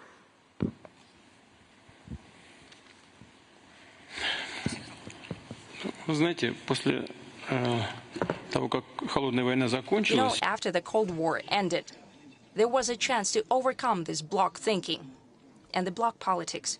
I can repeat it. After the Cold War came to an end, there was a chance to overcome the bloc mentality and the bloc politics. However, as I mentioned in my statement, I'm quite sure that the US simply didn't need that. It seems that they were possibly scared that they would lose control over Europe. They wanted to maintain it, and they're still doing so. Moreover, they strengthened their grip over it. But I wanted to say that at some point, it would lead to the weakening of that principle of complete subjugation. You know, what I'm saying right now is not anything bad. I don't want to, blame someone or anything, God forbid. But we see that many European countries, most of European countries that are NATO members, to the detriment of their interest, are conducting actions that benefit the US politics and the US economy. Well, look, the US, in certain states of the US, the energy costs 3 or 5 times less than in the European Union. So the decision is being made deliberately in the tax system. They're decreasing the revenue tax. For example, they create the conditions for the transition of whole sectors of economy, of whole industries towards the U.S., and some of them do move. First, that applied to those who were dealing with primary energy sources, that is, fertilizer productions as well as glass production and some other industries. They simply rolled back their activity because it was not profitable anymore. They're moving over the ocean. Now they're doing the secondary industries. More or less, it has to do with metallurgy and the car industry and so on. The governments can blame all they want, the ineffective management of the companies, of specific companies, but it has to do with the government policy, first and foremost. And in those conditions, the management of the companies had to do something to defend, to protect jobs and their companies. But it's not always possible, though. Therefore, the conflict that unfortunately we're seeing today, that we're unfortunately taking part in, that allowed the U.S., to achieve the strengthening of their leadership, to put it mildly, have almost a colonial dependence of the countries. Honestly, even I didn't expect that. The same is happening to Japan. It's surprising. What did we do to Japan? Nothing. Not a single step, not a single word. But they introduced sanctions against it. How come? Where did that come from? Hence the question, what do we do with that? Well, we didn't do anything. Are there colleagues from Japan? Possibly there would be some questions from them. And it's even worse with Europe. I have already said it, but I will not refrain from the pleasure of thinking back to my conversation in 1993 with ex-Chancellor Kohl. I had the chance to be present at the conversation with a former mayor of St. Petersburg. Back in the day, I still had some German in me, and I acted as an interpreter between them. He let go of the interpreter and he said, "Go and take a rest." I stayed and I interpreted for them. For me, who was a former member of external intelligence of the Soviet Union, it was so surprising to hear what he was saying. To be honest, I was listening to them, I was interpreting. And to put it mildly, I was extremely surprised. Because I still had cliches of the Cold War mentality in my head. I was a member of intelligence of KGB, of USSR, and all of a sudden, Chancellor Kohl started saying that the future of Europe, if it wants to preserve itself as an independent center of European civilization, the future is only with Russia. We need to bring together our efforts. I was simply agape. He continued in the same vein, and he spoke about his vision, about the development of situation on the American continent, the way the U.S. will continue build its policy. Well, I will not give it verbatim. But he didn't say anything bad about the U.S., but he simply gave his expert opinion, not just a chancellor, but more like an expert. And in essence, I think 85 or 90% what he spoke about is happening. I can see it, and everyone can see it as well. And naturally, we should try to build a security system on Eurasian continent. It's tremendous in size. And naturally, Europe can, and I believe should be, a part and parcel of that system.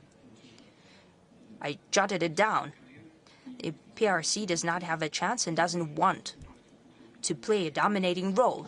You said you spoke about Central Asia as well. And I will mention it too. I think there are certainly our friends from China here. The Chinese philosophy does not have that. They do not strive for domination. That's the trick. That's the attraction of the theory, of that proposal that has been worded by President Xi. One belt, one road. one belt, one common road. This is not a Chinese road. This is a common road, everyone's road, at least bilaterally. That's the way it sounds, and that's the way we behave in the interests of each other. What's happening in Central Asia? Everyone expected some kind of a clash or collision between Russia and China in Central Asia. Well, look, the thing is that these countries are very young in their statehood, and they have economies that requires significant development. Demographic processes are afoot there. For example, take Uzbekistan. Every year, they add another million of population. Can you imagine that? 27 or 28 million, that's already the population, and they have an extra million born each year. India has plus 10, as my friend Prime Minister Modi spoke, but India has 1.5 billion people living there. And Uzbekistan has about 38. Now they soon have to have 40 million. That's a lot of millions. They have plenty of issues. And if the People's Republic of China comes over there and helps out those economies, and that means that as a result of economic cooperation, the domestic political process is stabilized as well. The statehood is stabilized. Russia only has an interest in that. We want to have a stable situation there, stable development. It's in our interests as well. Therefore, the competition is absent there. We only have cooperation. It doesn't stand in the way of development of our traditional development of ties with that region of the world. And the countries of Central Asia that for hundreds of years have been part of the Russian Empire and of the Soviet Union not only remember well, but they cherish our special contacts and special ties. And it benefits everyone. And if we create a security system in the Eurasian continent, and incidentally, I see and I hear that certain European countries are starting to talk about the single security system from Lisbon to Vladivostok yet again. Now they are going back to what de Gaulle spoke about. He talked about Urals, but we need to talk about Vladivostok as the end point. They have these ideas again.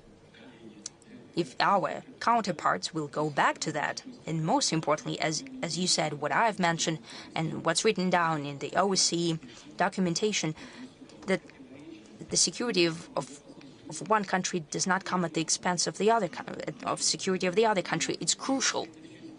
If we can truly do that, you have mentioned the level of trust that needs to be increased. And I think that the most important issue on Eurasian continent between Russia and the European countries is the deficit of trust.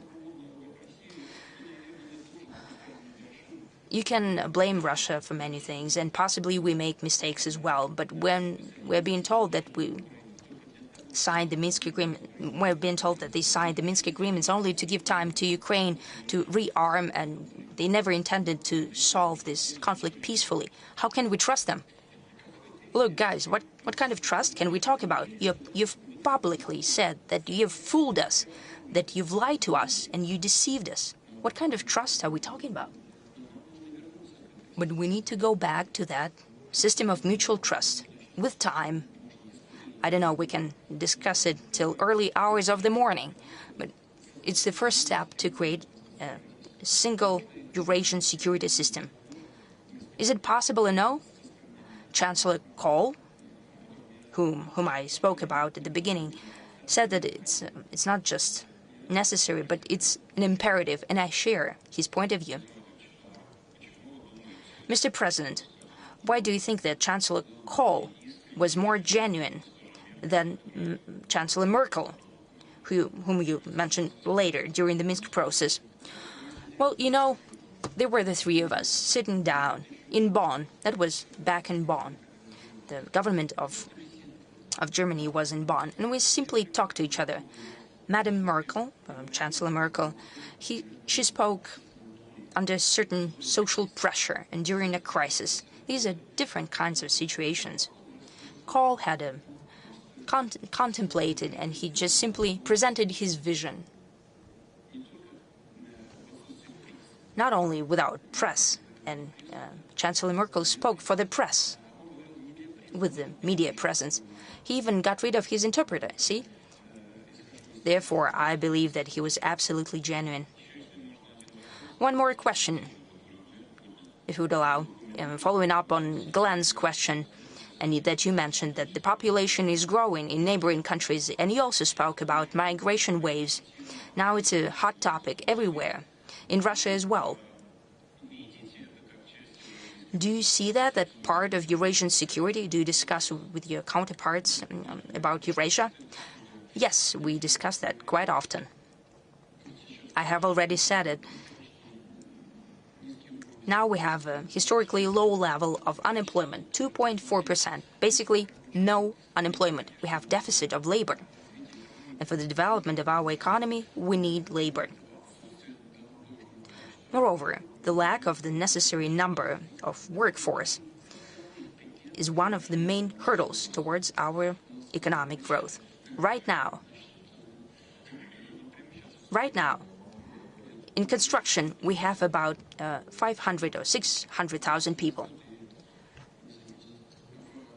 That's the deficit right now. That in industry, we need about 250,000 people.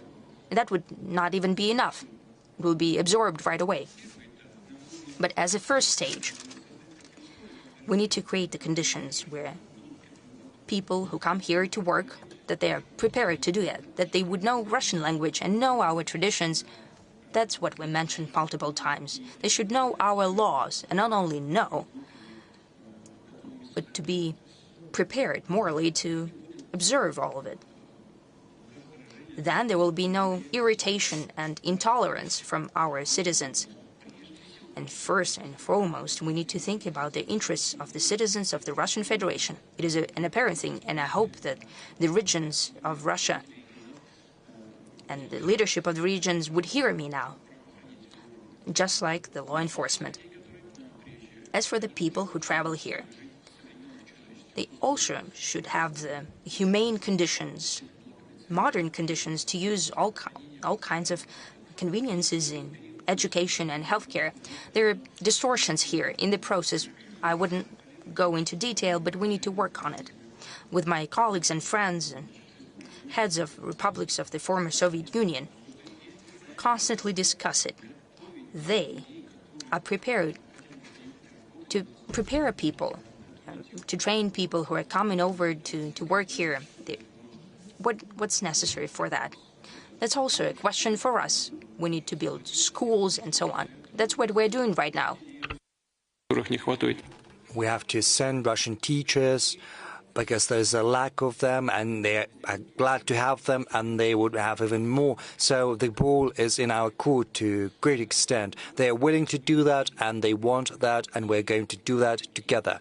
But as far as future is concerned, and I do hope it's going to be in the near future, we have to make sure that the Russian labor market takes up mostly people with a high level of education, professionals who are competent, and some of the people who are coming to Russia, well, we need to make sure that they stay at home, but we can build production capacities over there. That will be part of the supply chain.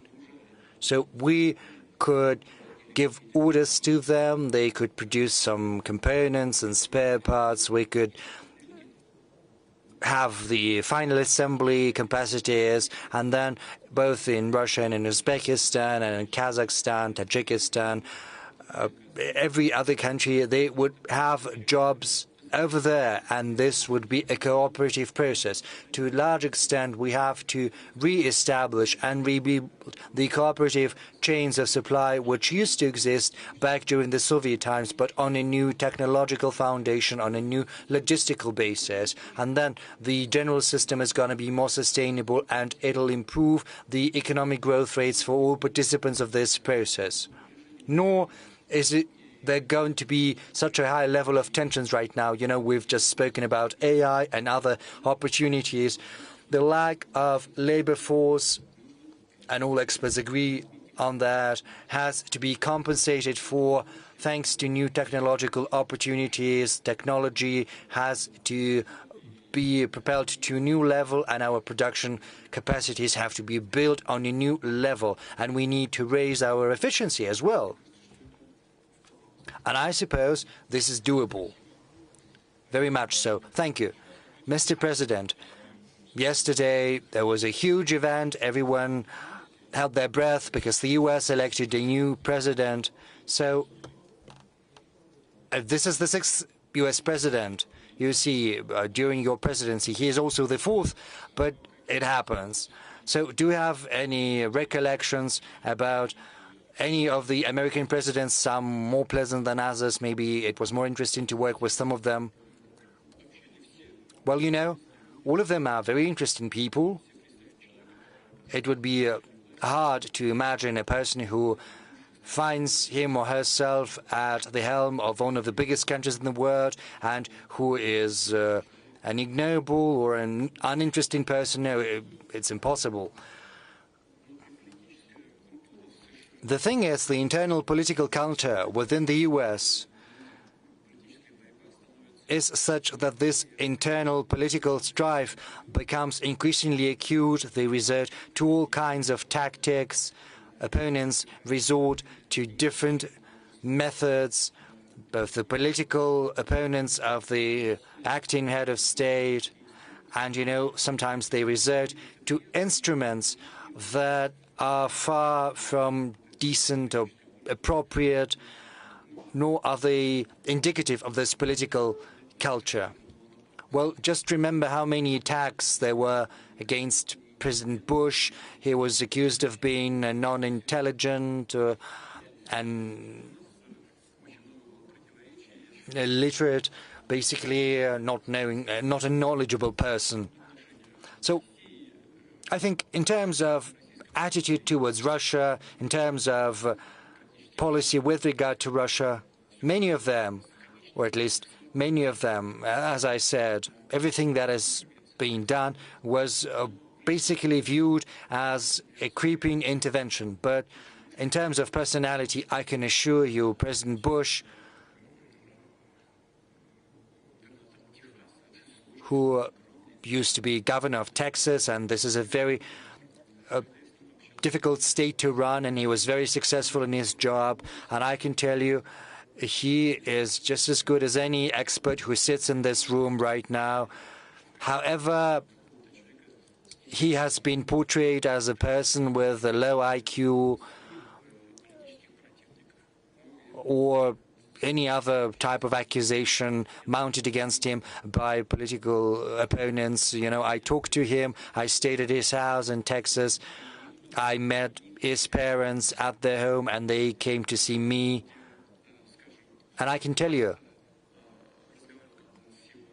I spoke to his father, also former US president. Well, of course, he was no longer president, but he said quite sincerely to me, you know, we made a huge mistake when we started to boycott the Olympic Games in Moscow, and this Russia followed suit.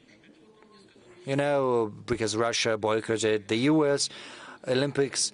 He said it was a huge mistake, it was just nonsense, but, you know, that said, still, that continues because under external pressure, the International Olympic Committee has basically turned into a circus. They've commercialized the Olympic movement, destroying the Olympic movement with their own hands. But, you know, I'm talking about the people I had to work with. All of them were a prominent personality, and they ended up on the political Olympus not by coincidence. And what about the future president? Well, you can have any attitude toward him, you know, because during his first iteration as president, he was dubbed as mostly a businessman, that he is not very well versed in politics. He can make a lot of mistakes. But from the outset, I can tell you that his behavior when there was an attempt on his life, you know, I was impressed. He's a courageous person. And it's not just about the hand he raised and his call to fight for their common values and ideals. Of course, there was a rush of adrenaline, but a person shows their true color in these emergencies. And this is precisely one of those cases, and I think he acquitted himself admirably in a valiant fashion as a man. As far as politics is concerned, I don't know, during his first presidency, I don't know whether he's going to hear that, but I think I'm going to say that regardless. I think he was harassed by everyone on all sides, bullied. He was afraid of making a step to the left or to the right, saying the wrong thing. I don't know what's going to happen right now during his new presidency, because this is going to be his last presidency. Whatever he does, it's up to him to decide. But what he's been saying publicly up until now, you know, I would be loath to comment on what was said during the electoral campaign, because, you know, that was a deliberate thing to fight for votes. But regardless, what he said about his desire to rebuild relations with Russia, to facilitate an end to the Ukrainian crisis, I think this deserves attention at the very least, and I would like to take this opportunity to offer my congratulations on his election as President of the United States. As I said before, we're going to work with any head of state that is going to garner the trust of the American people, and this is what's going to happen in practice. And if he does what he has been promising, you know, before the inauguration, if he makes a phone call, if he says, Vladimir, let's meet, you know, I don't think it would be beneath me to call him myself. I'm simply not doing that because, you know, at a certain point, the European Western leaders were calling me almost every week, and then they stopped all of a sudden, and you see we're still healthy, very well, we're developing. If anyone among them wants to rebuild contacts, as I said, we have nothing against that. We're always open. We will rebuild these contacts and have a sincere discussion. But so far, there are many people who want to engage in a discussion. They are here in this room. So you're willing to talk to Trump? Yes, we are. We're ready. Well, Trump is not here yet. So let's have a discussion with those who is present in this room. Let's start with Professor Fan Shaoli, please. Over to you, Professor.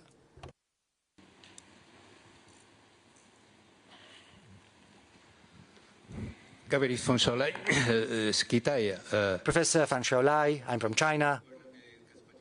Mr. President, I'm very glad to see you once again.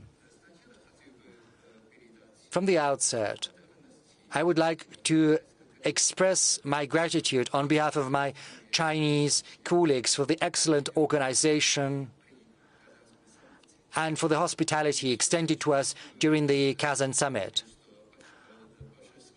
I would also like to say a huge thank you for your personal support shown to the Valdai Club. I would also like to thank you for this lively discussion. I remember that 8 years ago, at this forum, I had the honor to ask you about what you think about the relation between Russia, the US, and China. And you gave me a very apt, very accurate answer. You said that this relation should be built on mutual respect and it should be mutually beneficial. It's been 8 years now. The world is changing drastically. You know, there is rivalry, there are sanctions, there is bitter strife. But at the same time, Russia and China are building a strategic partnership. They're cooperating. And the cooperation within BRICS is also developing successfully. So my question is the same. What's your assessment of the current and future dynamics in terms of strategic partnership between Russia and China? And secondly, is it going to be possible to normalize relations between Russia and the US, and also with China in this new environment? Thank you.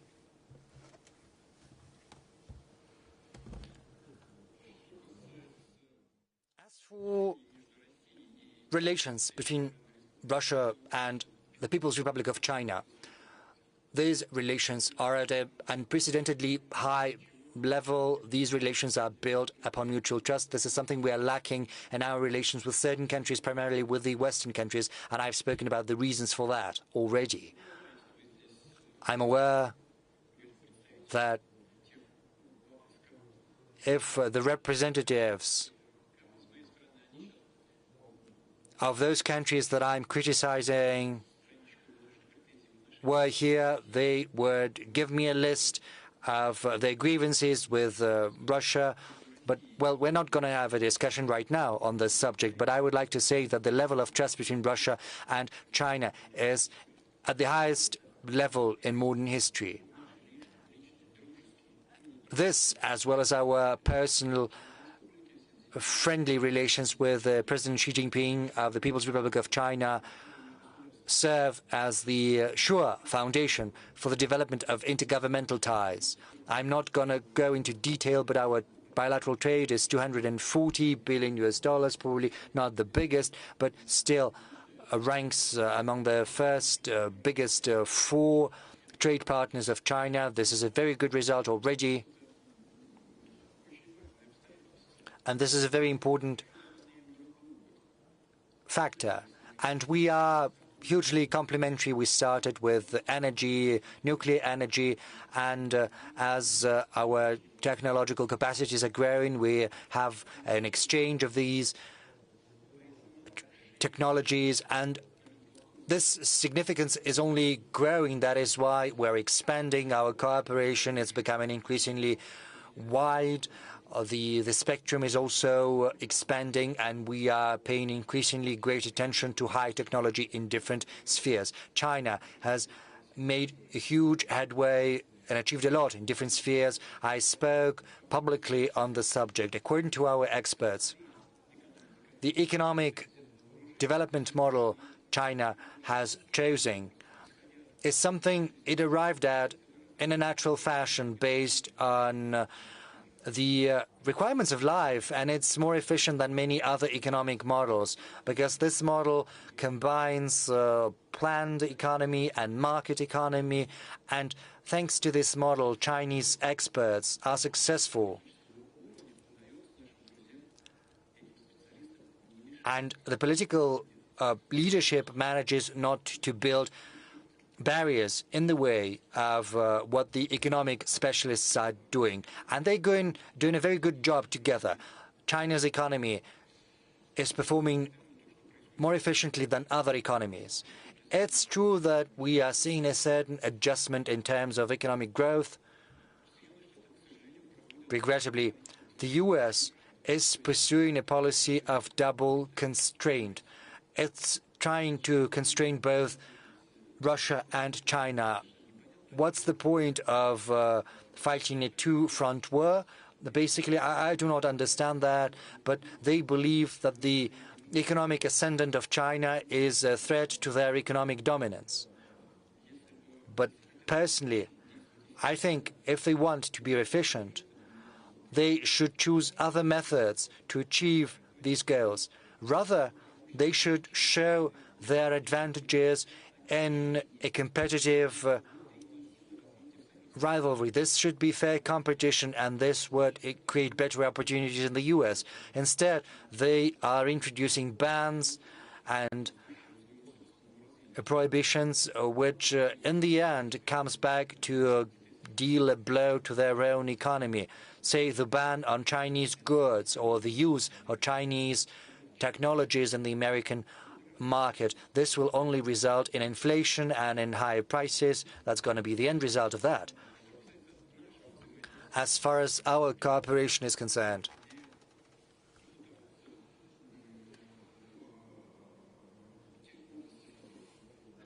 there are certain industries and spheres where they're trying to constrain China. But in that case, we could be complementary, the economies of our two countries. As I said, we started in energy, and our energy cooperation is developing rapidly in oil, gas, and nuclear technologies. We're quite active in building new units for NPPs. We also organize supplies of oil and gas, and this creates a sure-proof, a foolproof system for ensuring China's energy security. We have a contiguous border. Nothing can throw a screw in that, neither storms, no lanes of communication, nothing can undermine our cooperation because we've got a common border and the supplies will continue just as they have been going. There is a guarantee of that. I believe that if the U.S. chose a different path, a different attitude towards China and Russia, so if they chose a policy of trilateral cooperation instead of double constraint, then everyone would stand to win. And another question about the trilateral cooperation. Yeah, I spoke about that, and I ended on that. You were not following me. Sorry, I got distracted. I think there is General Salik from Pakistan. He raised his hand. He wanted to ask a question.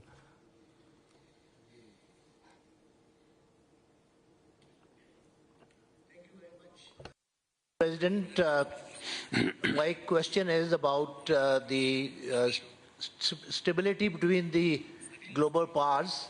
The New START treaty is expiring on February 2026, and there appear to be no chances of its renewal or extension, and no other treaty is being negotiated. So how do you see at the end of this agreement maintaining the stability of relations between the global powers? You know, we never refuse to continue the dialogue on strategic stability.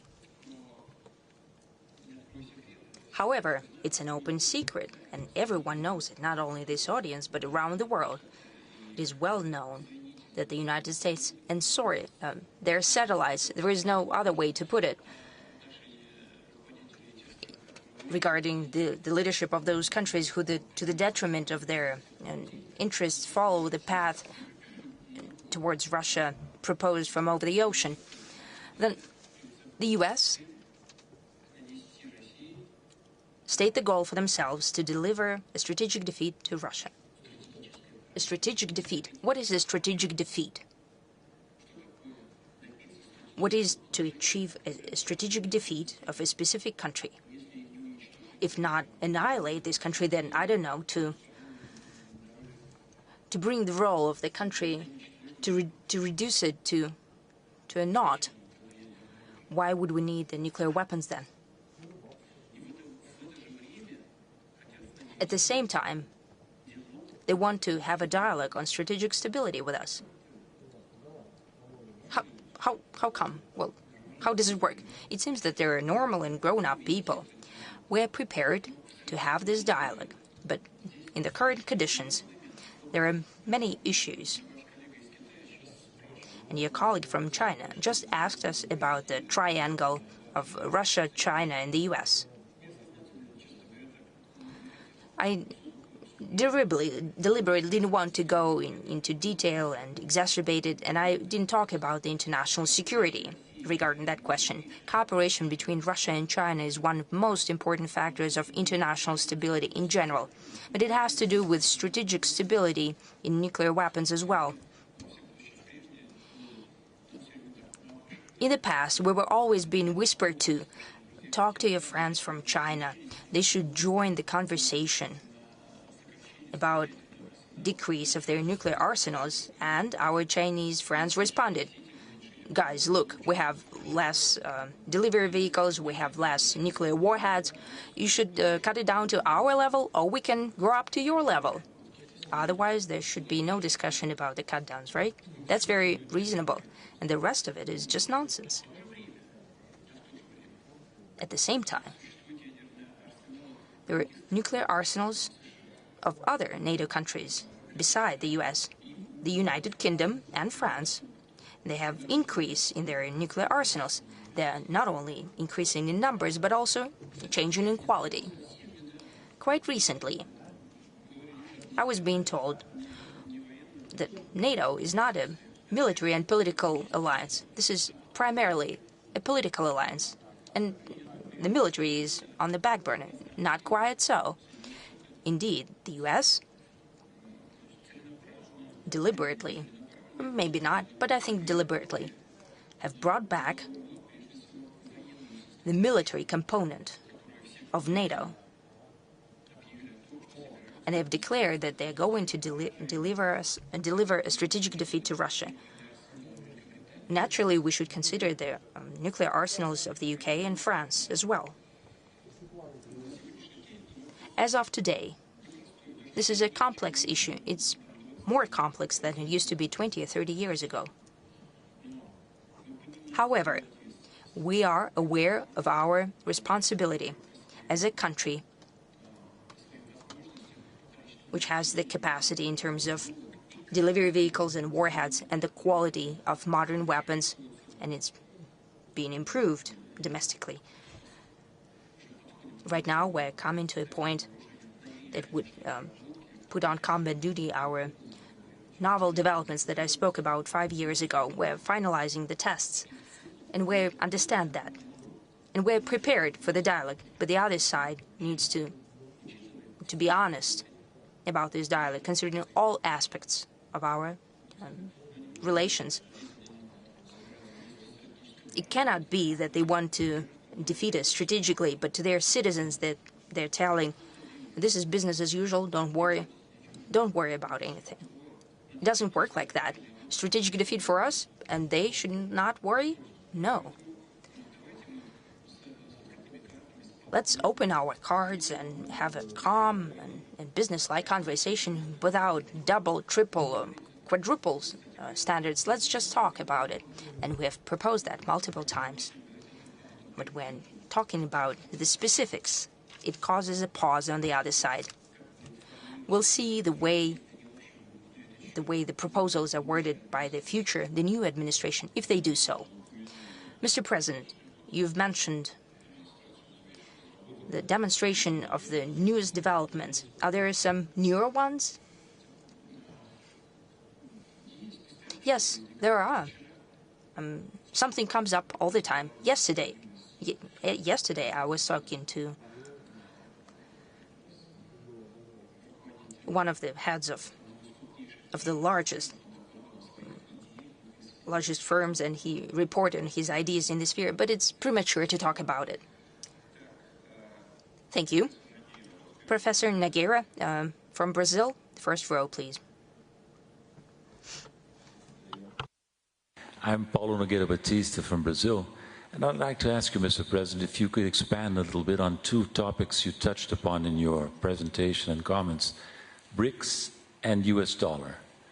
What role do you see for the BRICS in constructing alternatives to the unreliable and dysfunctional dollar system? Russia proposed in this 2024 chairmanship of the BRICS a detailed, interesting proposal for a new system of cross-border payments based on national currencies. How do you see this discussion going forward? Are you confident that we can move forward on this basis? And second point, more difficult one, don't you agree that payments in national currencies have a limit, and that we ultimately must move step by step, gradually and carefully towards new means of payment a new reserve currency. President Lula, by the way, made this point in his statement to the Kazan summit, and I would like to hear your views on that. Thank you.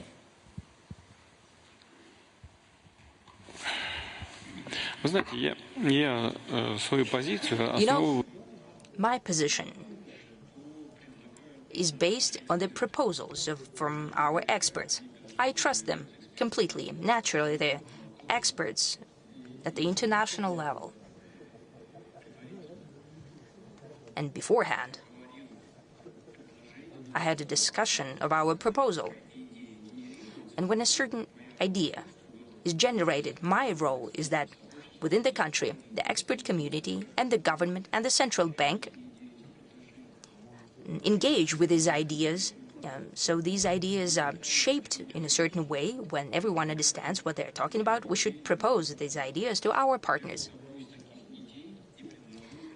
That was one of my proposals to President Lula. He got interested. He received our experts in Brazil at a very high level. He called to these meetings representatives from central bank, finance ministry, and I think all of the economic part of the government. Our colleagues and friends in Brazil were interested, and I will say a few words about what I'm talking about. We did the same for other countries of BRICS association. I spoke to almost all of heads personally, and everyone got a liking to that idea. But what I'm talking about, what's the novelty there? We're proposing to create a new investment platform using electronic assets and developing on them. So we would like to create a platform of electronic payments that could be used for investments in emerging markets.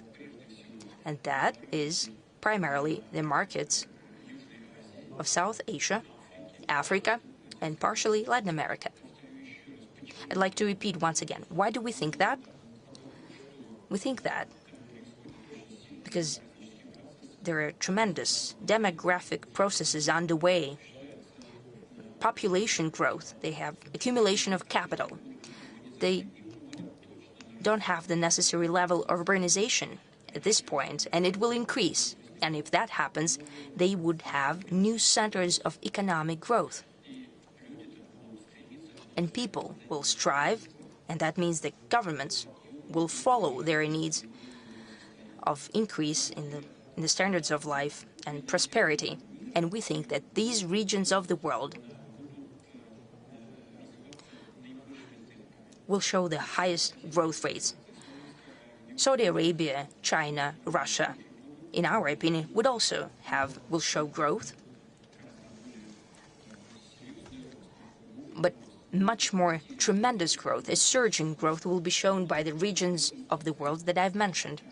They will need investments, technologies, and staff, talent, using new investment capacities, the new platform.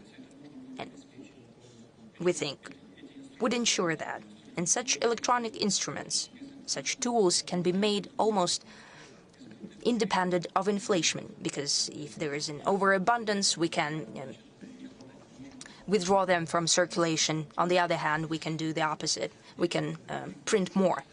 And we can regulate that through central banks and oversight by them, and through the new development bank. The leadership of the NDB also like that. There are different points of view there, different approaches, but in general,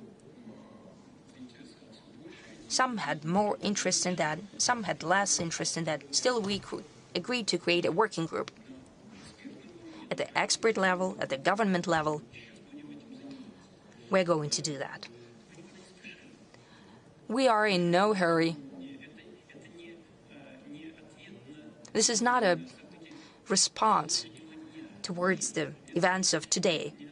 No. This is not even a response as trying to counteract the limitations in the sphere of finances. I'll speak about that more.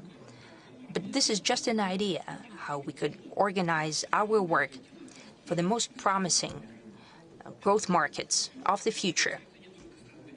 This applies not only to BRICS countries, but also to those countries which are not BRICS members today. This is just for us an opportunity to invest, to enter those markets. For them, it's a chance to use our capacity. Otherwise, it would be impossible. If we look only at promising projects that promise us revenue, we can launch this project and it will work, I think. As for today's conditions, the use of national currency still bears its fruit. For Russia, for example,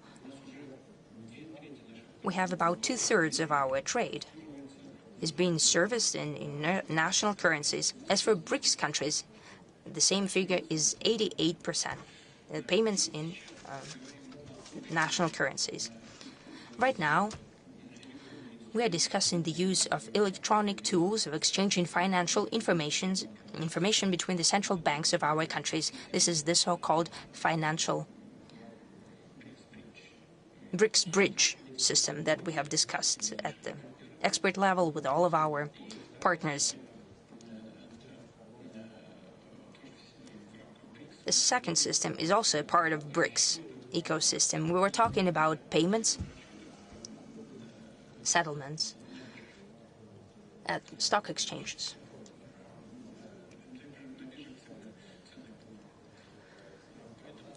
At securities markets.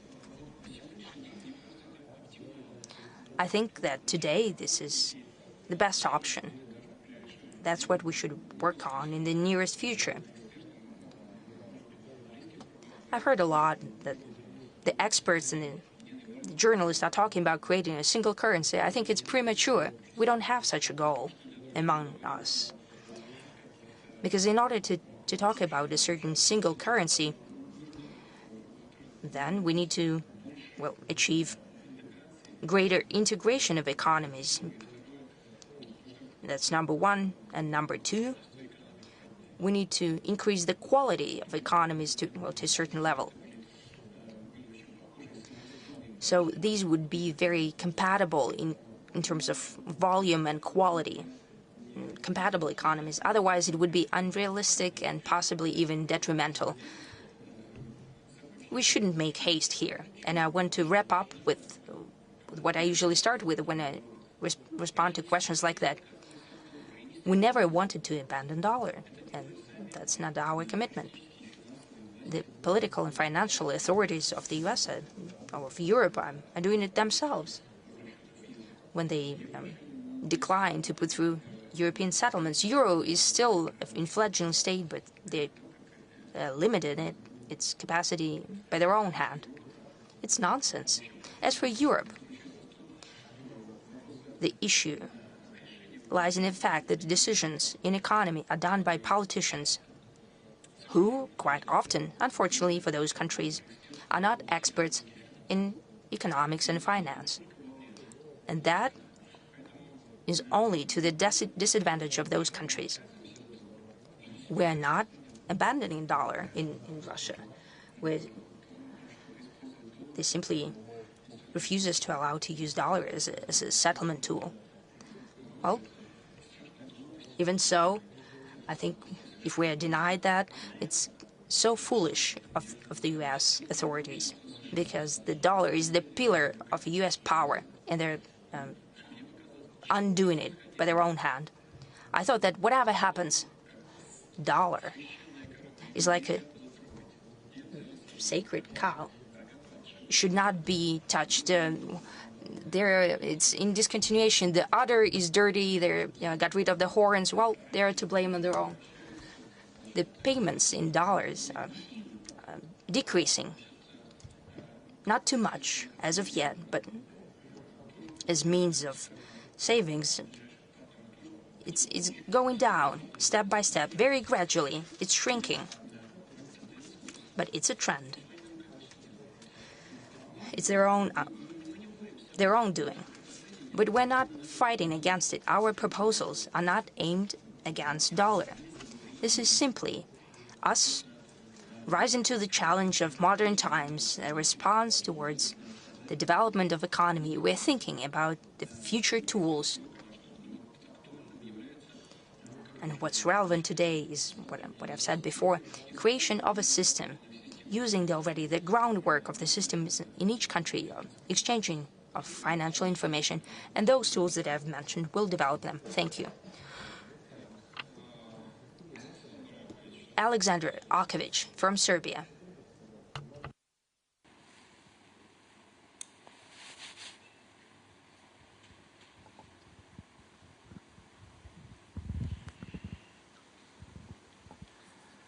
Dear Mr. President, I am Alexander Arkovich, historian from Belgrade, Serbia. It is my honor to see you, listen to you, and talk to you again.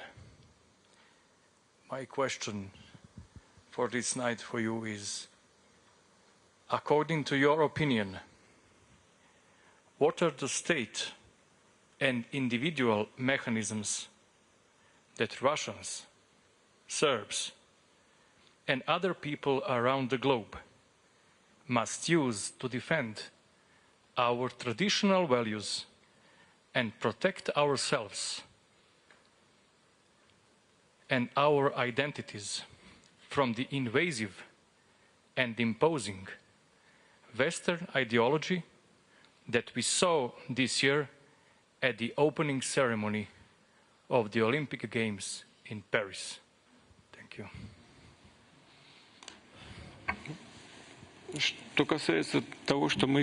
Well, as for what we saw at the opening ceremony, honestly, I didn't watch it. Someone told me afterwards, and I did give it a watch. I don't know what they were gonna do, what they wanted, why the organizers chose that, and why it was greenlit by the International Olympic Committee. It was an insult to millions of Christians, of believers. Why there is a need to insult anyone, I do not quite see that.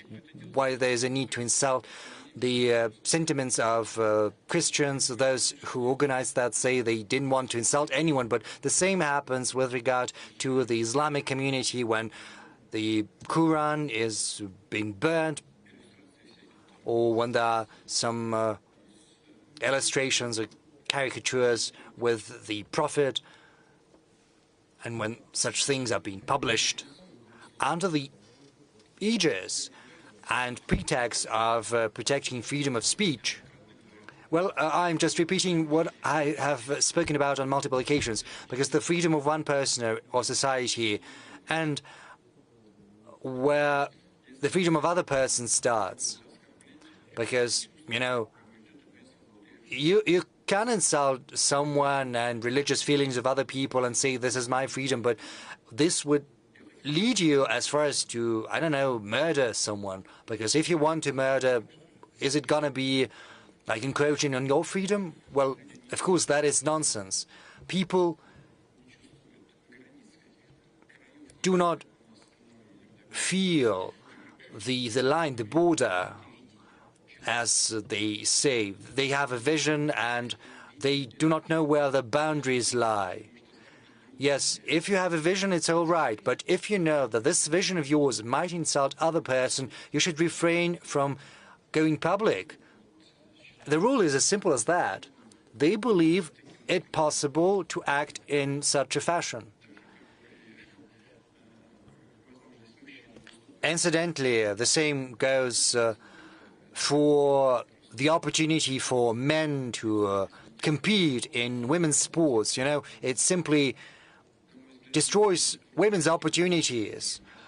Well, I'm sorry for broaching this subject. Maybe there are some sports which are not for women. I'm sorry, I do not want to insult anyone. But women should compete with women. Well, yes, there is box and maybe that's a male sport. But, you know, if you declare that you're a woman and then you go and you break a nose of a woman, it simply destroys women's sports because women will have no chance of competing. Men should compete with men. And if you're a man and you declare yourself a woman, you should compete with similar people. Or, you know, it's like those who get a medical certificate, say that they have an illness and they take a medicine and they have an unfair advantage. Well, you can organize, again, a competition among people who use the same method. This is only natural and this is not going to insult anyone. No one is going to be offended by that, I think.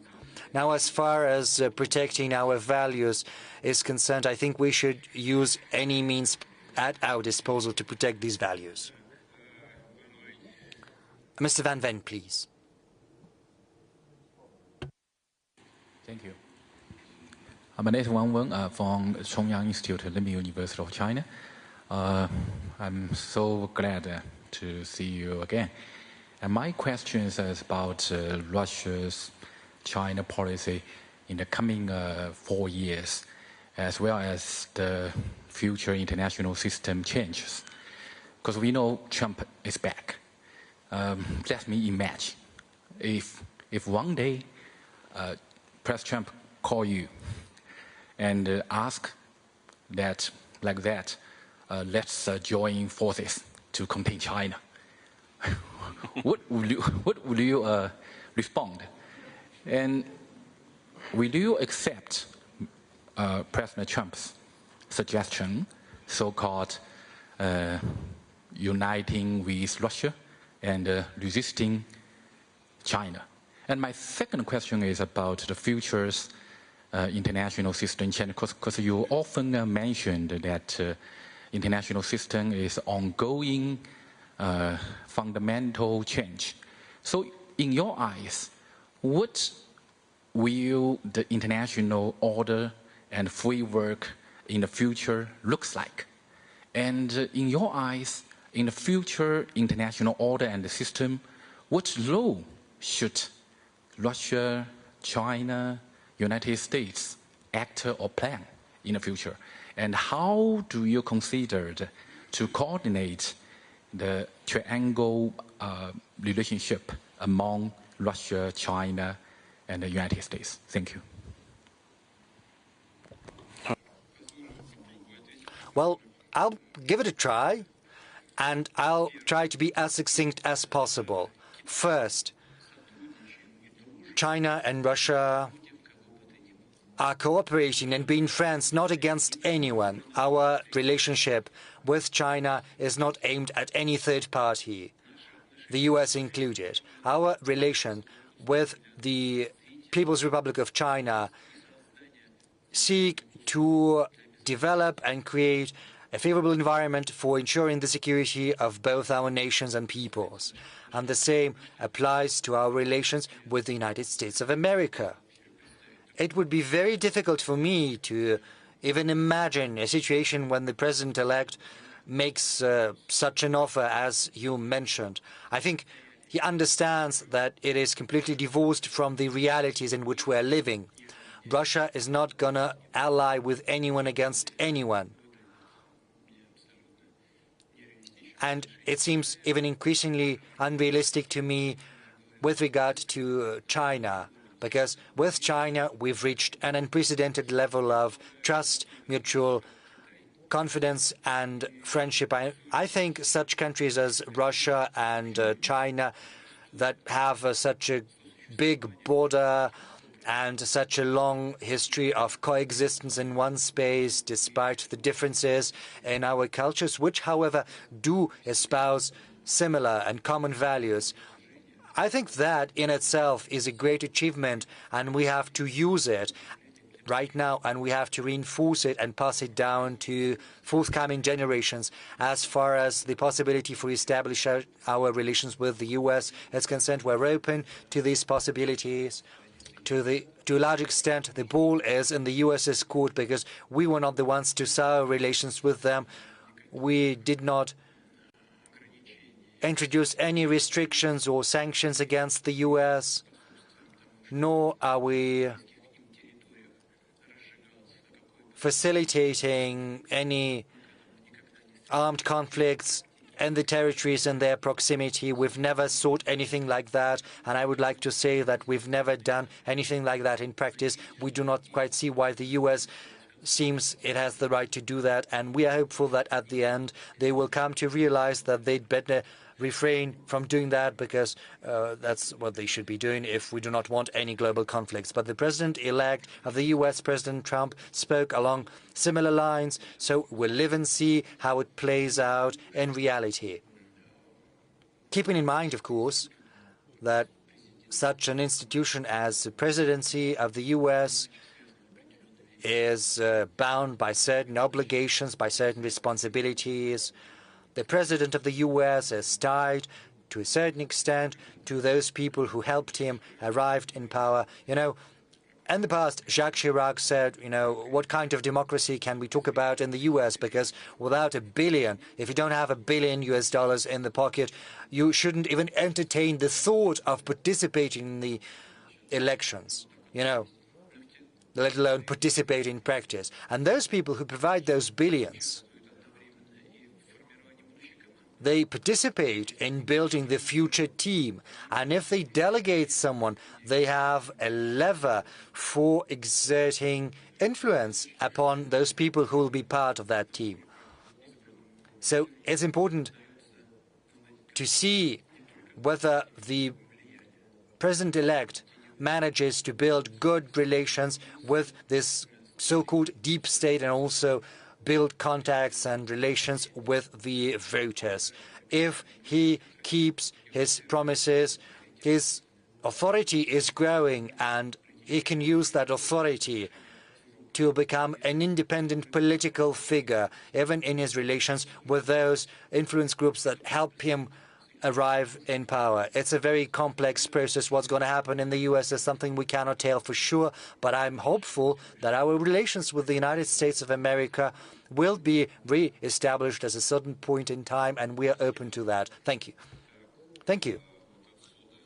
From someone from here. Yes, you mentioned Japan, I think. Mr. Nibiru is here.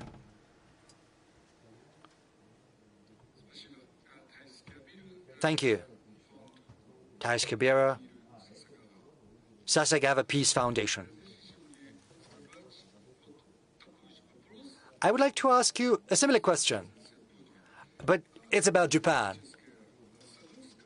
The strategic landscape in East Asia is becoming increasingly tense. This is due to the strategic rivalry between the United States on the one hand and China on the other. And in this rivalry, Russia is clearly on the side of China.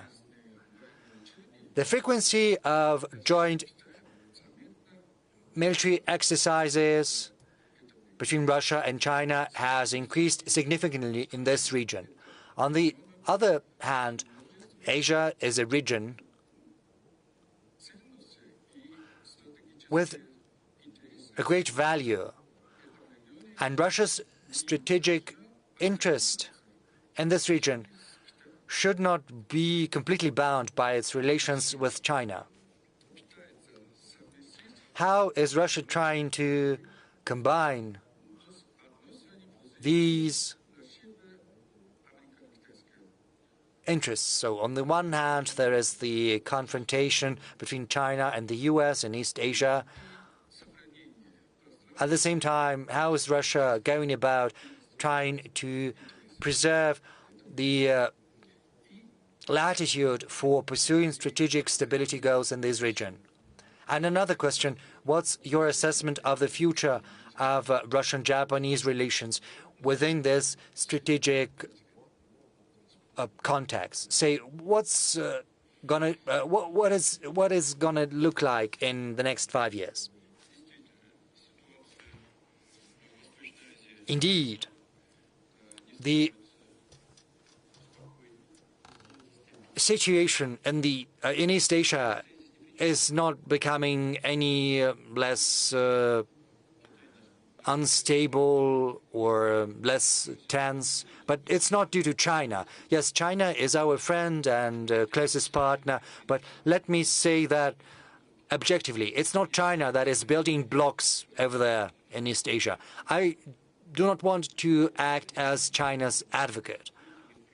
I understand there are many internal issues because there are always issues between neighbors.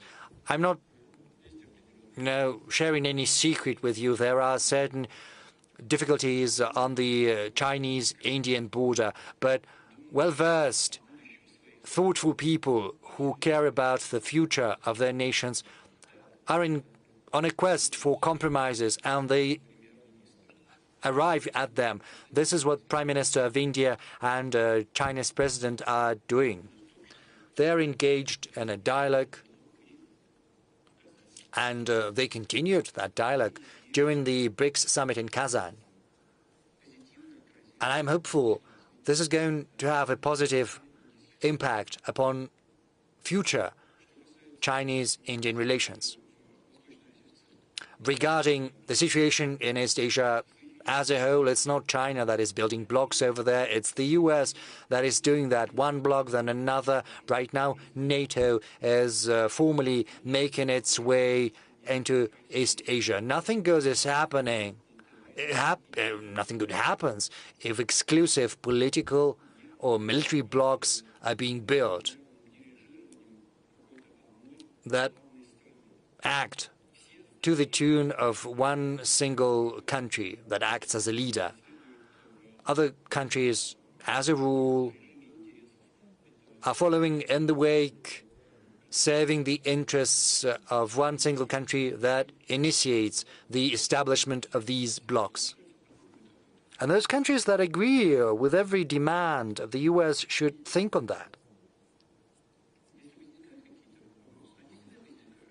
And if issues do arise, and they always do among neighbors, it's inevitable, one should work at a regional level,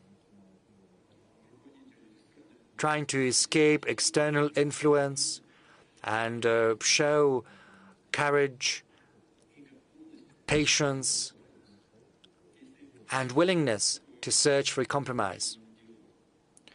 And if such an attitude prevails, then compromises will be within reach, and they will be found. So leveling accusations at China, trying to accuse it of some aggressive intentions when the U.S. is building aggressive blocs, I think is not the right way to go. Now, you said that Russia is on China's side and not on the side of those who build such blocks. How can it be otherwise? Because we have to keep in mind everything that I've just said. We do not think that China is pursuing an offensive policy. A lot of things revolve around Taiwan because in words, many accept that Taiwan is part of China, but in practice they're trying to provoke,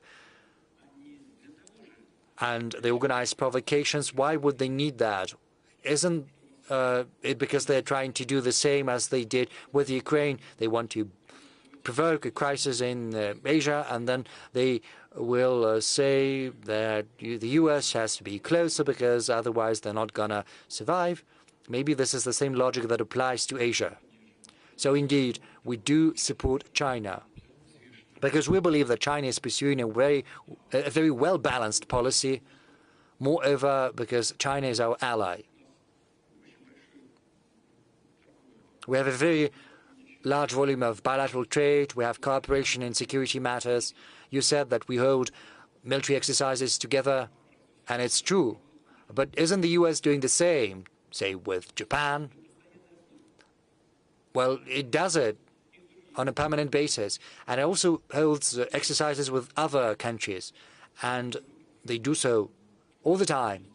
You know, at the late 1990s, we stopped using our strategic aviation forces. it stopped performing long-range flights to neutral zones, whereas the US kept doing that. So we looked at that, and in the end, we decided to resume the long-range flights of our strategic aviation. And it is the same logic that applies here. The US kept organizing military exercises, and we decided to do the same together with China. But the thing is, these exercises are not a threat to anyone. These exercises are meant to ensure our security. And we believe this is the right tool that helps stabilize the situation, not just in Asia, but across the globe in general.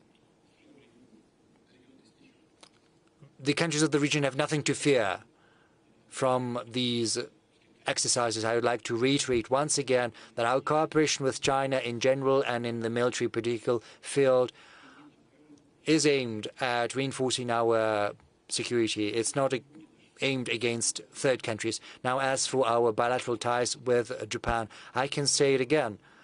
What I told to your colleagues, we were not the ones to sour relations with Japan. We did nothing wrong against Japan. We were held in negotiations. We were trying to arrive at a solution to a very complex matter of the peace treaty, and there was talk about a very difficult compromise based on the 1956 declaration. You know, the Soviet Union even ratified this declaration. It was the Japanese side that renounced that declaration, but it was at the request of Japan that we got back to this declaration. We agreed to that. We resumed our talks. We were thinking what we could do based on that declaration of 1956, and then all of a sudden Japan slapped sanctions on that, and Japan even put us on a list of threats. We're in the third or fourth spot. In what way are we a threat to Japan? You know, what did we do wrong? Because you got an order from Washington. Maybe you should have told Washington, okay, guys, we'll think about that, you know, without giving offense to your partner and to your ally. Why did Japan have to simply blindly follow that order coming from Washington? I do not understand that. Thankfully, there are some smart people in Japan who continue working with us, especially in energy, with our companies, and they see us as reliable partners. Despite the sanctions introduced by Japan, we're not doing anything to reciprocate. Japanese companies that used to work in Russia can keep on working if they want to. And we are also getting some messages and signals from American companies saying that they want to get back. Let them. But of course, new conditions, new terms will apply. Some losses will have to be incurred. But we are willing to build and rebuild ties with Japan, because for the next 10 and 50 years, Japan is our natural neighbor. Yes, there were some tragic pages in our history, and there are also some pages we can be proud of. We love Japan and Russia, and Japanese culture, Japanese cuisine are well beloved in Russia. We were not the ones to destroy anything. So just draw your own conclusions, and we're not going to fool around trying to blame you. We're willing. Do come back. That's it. I don't have anything to add to that. Mr. President, what about our strategic cooperation with the DPRK? Is it also aimed at strengthening our security, just like with China? Well, as for DPRK, we have an agreement that we've signed with other countries as well. It was signed with the Soviet Union as well. Well, it came to an end naturally. In essence, we went back to it. There was nothing new there. Whatever anyone says, everything, practically everything that was written down in the agreement between DPRK and the Soviet Union, it was copied and pasted with some adjustments, and it was reproduced in the new treaty. Naturally, it is aimed at ensuring security in the region and our mutual security as well. Will we hold exercise with them? Maybe we can do that as well. Why not? We have Article 4 that reflects mutual aid in case of aggression from another state. It's all there. And I would like to repeat once again, there is basically nothing new compared to the treaty that simply ran its course back in the Soviet Union times. Thank you. Arvind Gupta, please. Mike. Thank you, Mr. President, for a brilliant presentation and this interaction. My question is about India-Russia relations.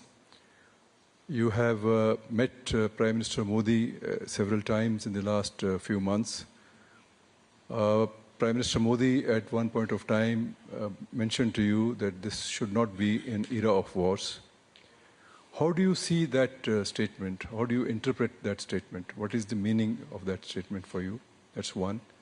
Secondly, if you could also tell us, in this concept of Eurasian security, what role do you see for India?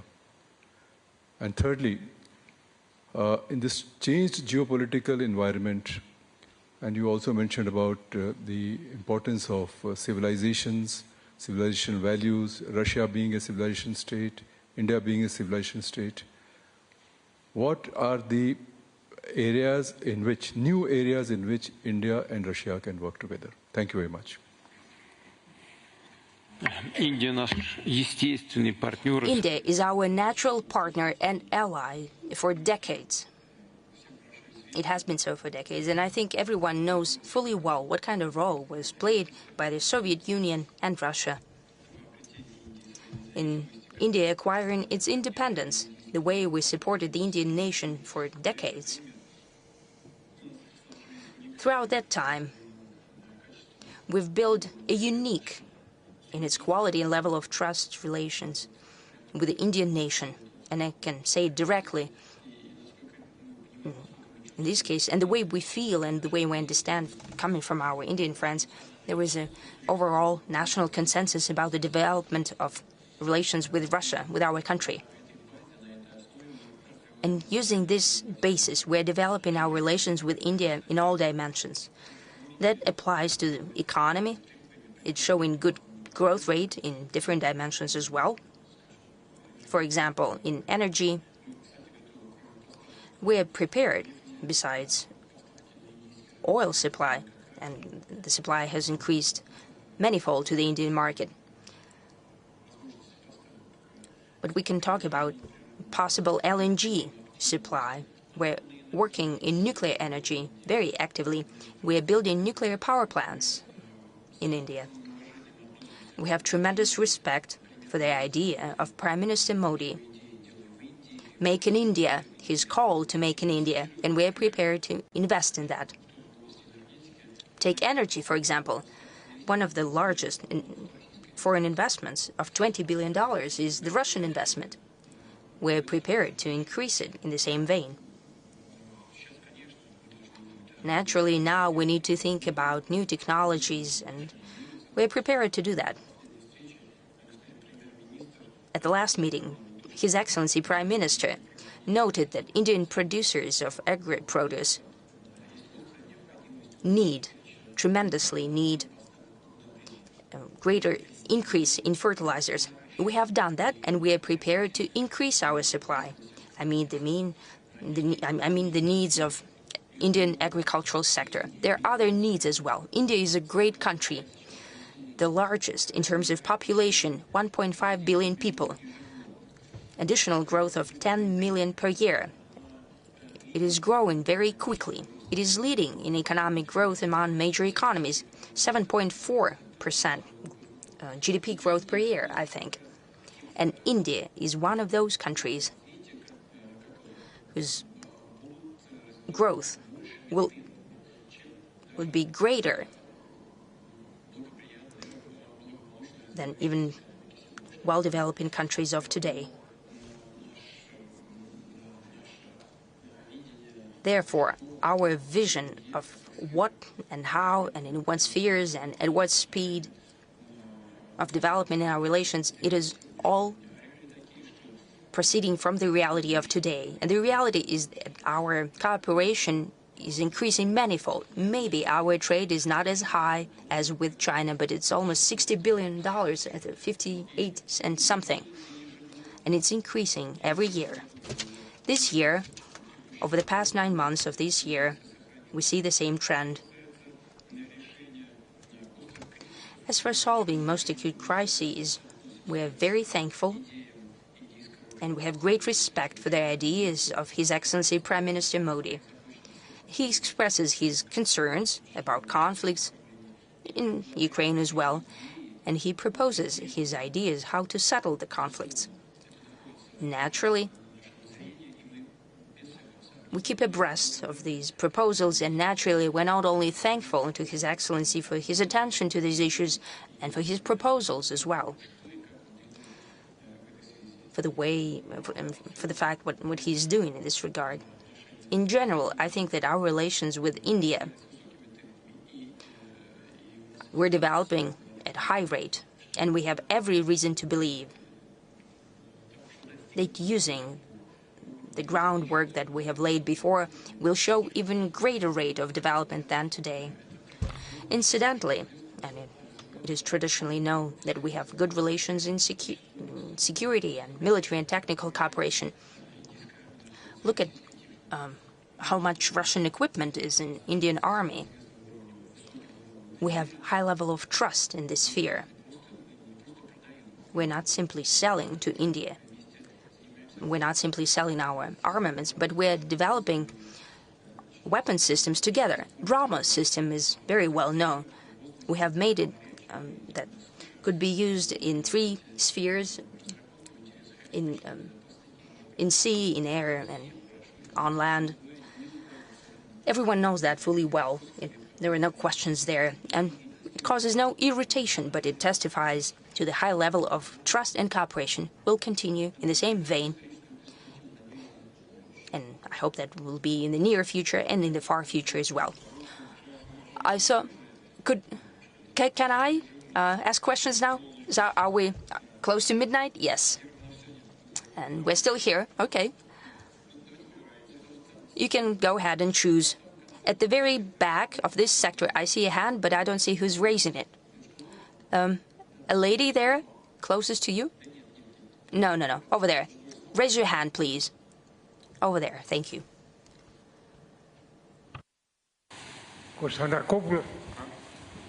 Konstantakopoulos Dimitris, Mr. President, from Greece, a country I'm sure you will agree with me, there's no other options than to remain a friend and a brother of Russia for reasons which we cannot escape.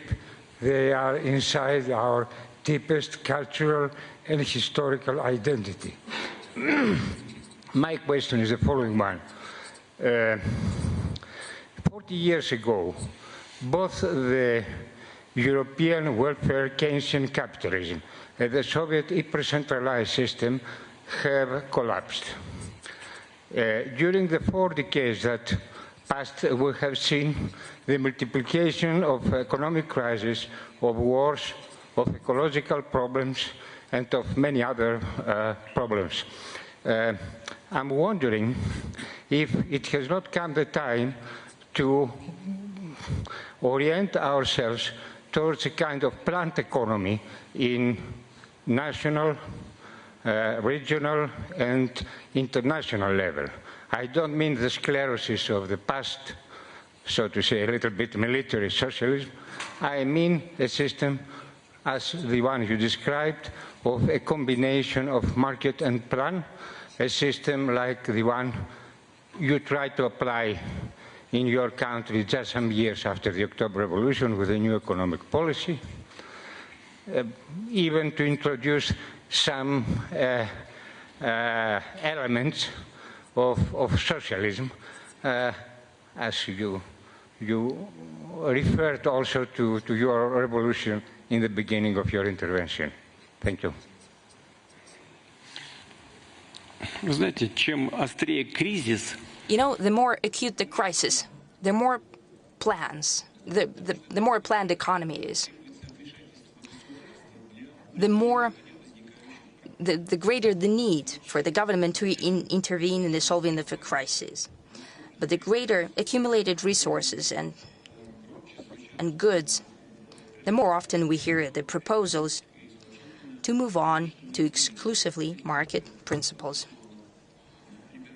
Here come the liberals and Democrats, come over and start to spend everything accumulated by the conservatives.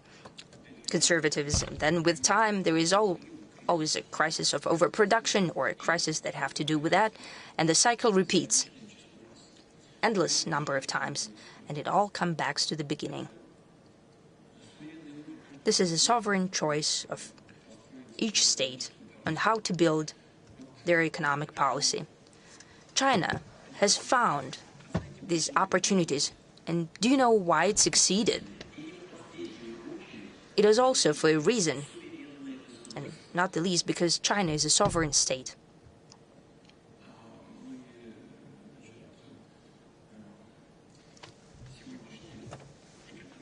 And many of today's economies, due to many various reasons, due to their obligations within economic alliances, military and political alliances, voluntarily have abandoned a part of their sovereignty. And they are incapable of making decisions in economy and in ensuring their security. I'm not appealing to anyone or calling anyone to anything, but I'm simply responding to your question. Yes, possibly, at a certain point in time, the presence of drama or a national currency would be reasonable, because you can adjust through inflation at least certain social processes and get rid of social tension, and not to shift all of the burdens of economic development on the shoulders of the population. Back in the day, Greece made a different decision. It redistributed itself to be regulated through a common currency and economic decisions in Brussels. This is not our matter. This is a sovereign choice of the Greek state. What to do in these conditions is hard for me to say, but as some of my friends and colleagues from the EU told me, I still have some, the Brussels makes more decisions that are obligatory, that it was used to be done by the Supreme Council of the USSR during the Soviet times. There are advantages and disadvantages, but it's not our matter. I tried to answer to your question. I don't know whether I succeeded. I don't know whether it's enough for you or not. That's what I think. Thank you. Yes, please go ahead. Over here. Yes, you will have the mic to you. Thank you very much, Mr. President, especially since I'm the first woman to take part in today's discussion. I wanted to say that quite recently, starting with 2023, the African agenda became the Valdai agenda. It's very important, because what's being discussed in Valdai is important not only for intellectuals and experts, but for all of our country. It is very symbolic that one day after we finish our work, we'll kick off the first ministerial conference of Russia and Africa in Sochi as well.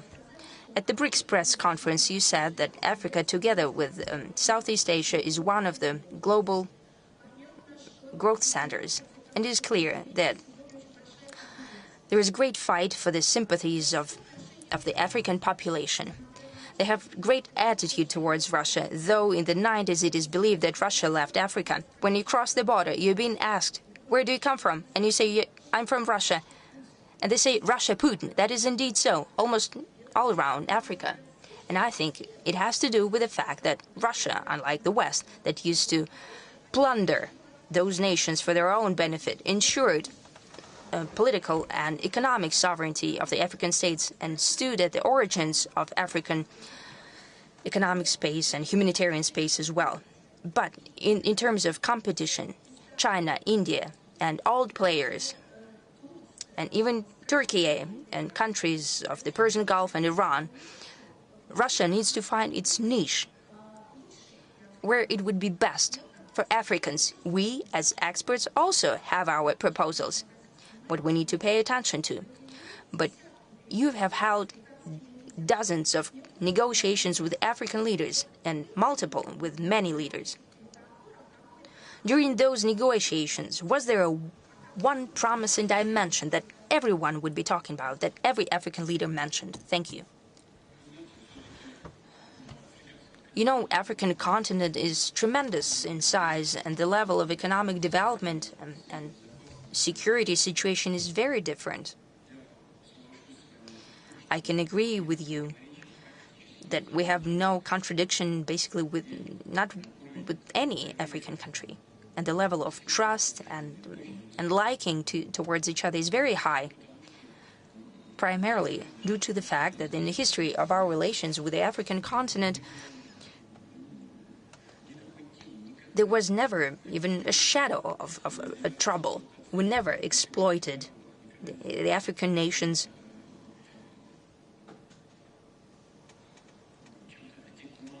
We never did anything inhumane on the African continent. On the contrary, we have always supported Africa and Africans in their fight for independence and sovereignty to create some certain basic conditions for development of the economy. Now, these days, we need to have a new approach.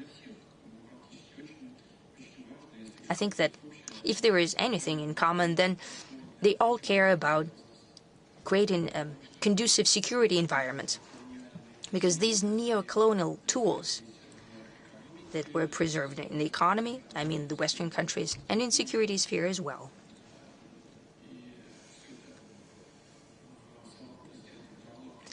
And together, that gave a certain advantage and the possibility to use these neo-colonial tools. People got tired of that, especially since there was no great revenue from that. I can only repeat myself that during our meetings at summits, and bilaterally as well, the Africans never ask or beg for anything.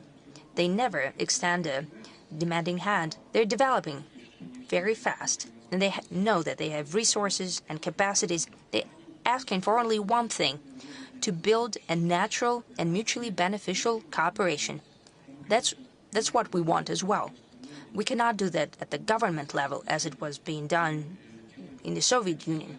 What we're trying to do is to create conditions for the work of our leading companies, especially since the investment potential of our companies is very high. It is indeed very high. We can possibly invest hundreds of millions of dollars. This is not an exaggeration. For example, in Egypt, we're building a nuclear power plant, and we're investing almost $20 billion. Just some figures for you. And in other countries and in other spheres, we're also prepared to do the same. It is very hard to work in the sphere of economy if there are no conditions to ensure security. Well, let's take the Sahel region. Still, this is a zone which has been ravaged by terrorist or semi-terrorist groups and gangs. Some countries are suffering from political instability, so almost everyone turns to us, asking us to give them a helping hand in this field. And of course, we act within the framework of the international law. We're trying to help them. We're not trying to expel anyone from there. Some Europeans are taking offenses as they say that we're trying to expel them. Well, they've got nothing to do with us, and we've got nothing to do with that. They are simply fed up with them. They want them gone. And this vacuum appears, and we're trying to come in, trying to act as cautiously and as efficiently as possible to address the task at hand. Indeed, a lot needs to be done, first and foremost in economy, and we're trying to work this path Now, as far as this ministerial meeting is concerned, the one that is starting the day after tomorrow, it's meant to create a conducive environment for that. We're also helping to train personnel, both in military and in civil, at our universities, because future professionals for the military, for these countries, are being prepared. The same goes for law enforcement agencies. We're going to pursue every path and every avenue in culture, because there's a great deal of interest in Russia, in the interest of African nations, and I think this interest is reciprocal. We're going to do everything in our power, doing that, working in a systemic fashion. Let's move over there. Yes, please give the mic to whomever you take liking to. Yes, please. Great. Raising the question to you, Mr. President. I'm Han Hua from Beijing Club for International Dialogue. If we make this assumption, if we go back to 2 years ago, probably February 2022, what would you say to Chinese leader about the Taiwan issue at that time? And if we go look forward to another quarter from now, 25 years, say 2049, what in your mind a multipolar world will look like? And isn't a major force of this pushing to the multipolar world should be a unified country? Thank you. Well, let me start with the last question you have asked. I want a well-balanced world, and in this nascent multipolar system, I would like the interests of all international stakeholders to be taken into account as best as possible. And there needs to be a mechanism established to search for compromise. And I'm hopeful that we will have been able to build such a system. At least this is something we have to aspire to. As for who wants that, if there are some forces that seek to achieve that, of course there are forces like that. I refer first and foremost to the BRICS participants. We've just spoken about that, and this is the subject that we broached at the Kazan summit. I'm sorry, I think that's quite a big deal already, because it's your country, it's the People's Republic of China, it's India, it's South Africa, Brazil, biggest country of Latin America. It's also Russia, which your humble servant here represents. And the Russian people as a whole, I assure you, wants that. We want peace in the world. We want an environment which is conducive to everyone's prosperity across the international community. So there's no way for me to forecast what the world is going to look like, but this is something we need to aspire to. Yes, please. Please stand up. Yes, over to you. Mr. President, thank you for your in-depth analysis, for your responses to the questions we've posed. You said that sometimes it's difficult to talk about means and military means. My question is about that. Yes, please speak into the mic. My question is precisely about that.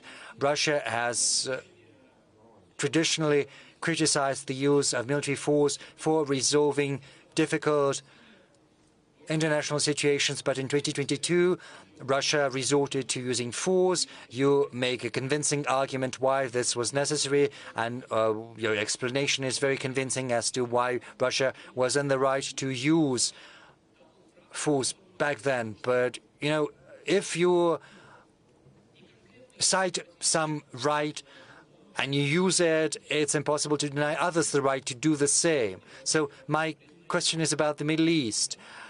Who do you think has the right in this region to use military force, and whose military actions are illegal and illegitimate?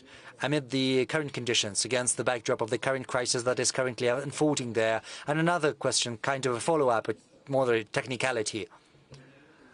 What are the borders within which Russia recognizes Israel? Because, you know, when someone appeals to self-defense, citing this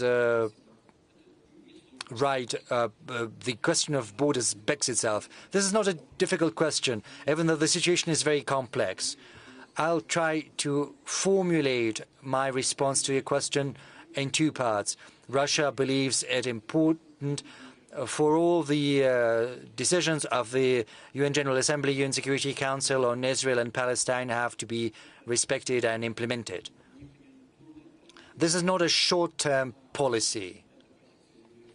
This position has traditionally been ours since the Soviet times, and Russia sticks to this stance. So if all the decisions of the UN General Assembly and UN Security Council are observed on the establishment of two independent states, then this will precisely be the foundation for resolving the crisis, however grave, however acute it might seem, and it is, as of now. That's it. Mr. President, I can't help asking you about the borders. And what about the Ukrainian borders? What are the borders within which we recognize Ukraine? You know, we've always recognized Ukraine's borders based on our agreements after the collapse of the Soviet Union. But I would like to draw your attention to the fact that Ukraine's declaration on independence, which was supported by Russia, states that Ukraine is a neutral state.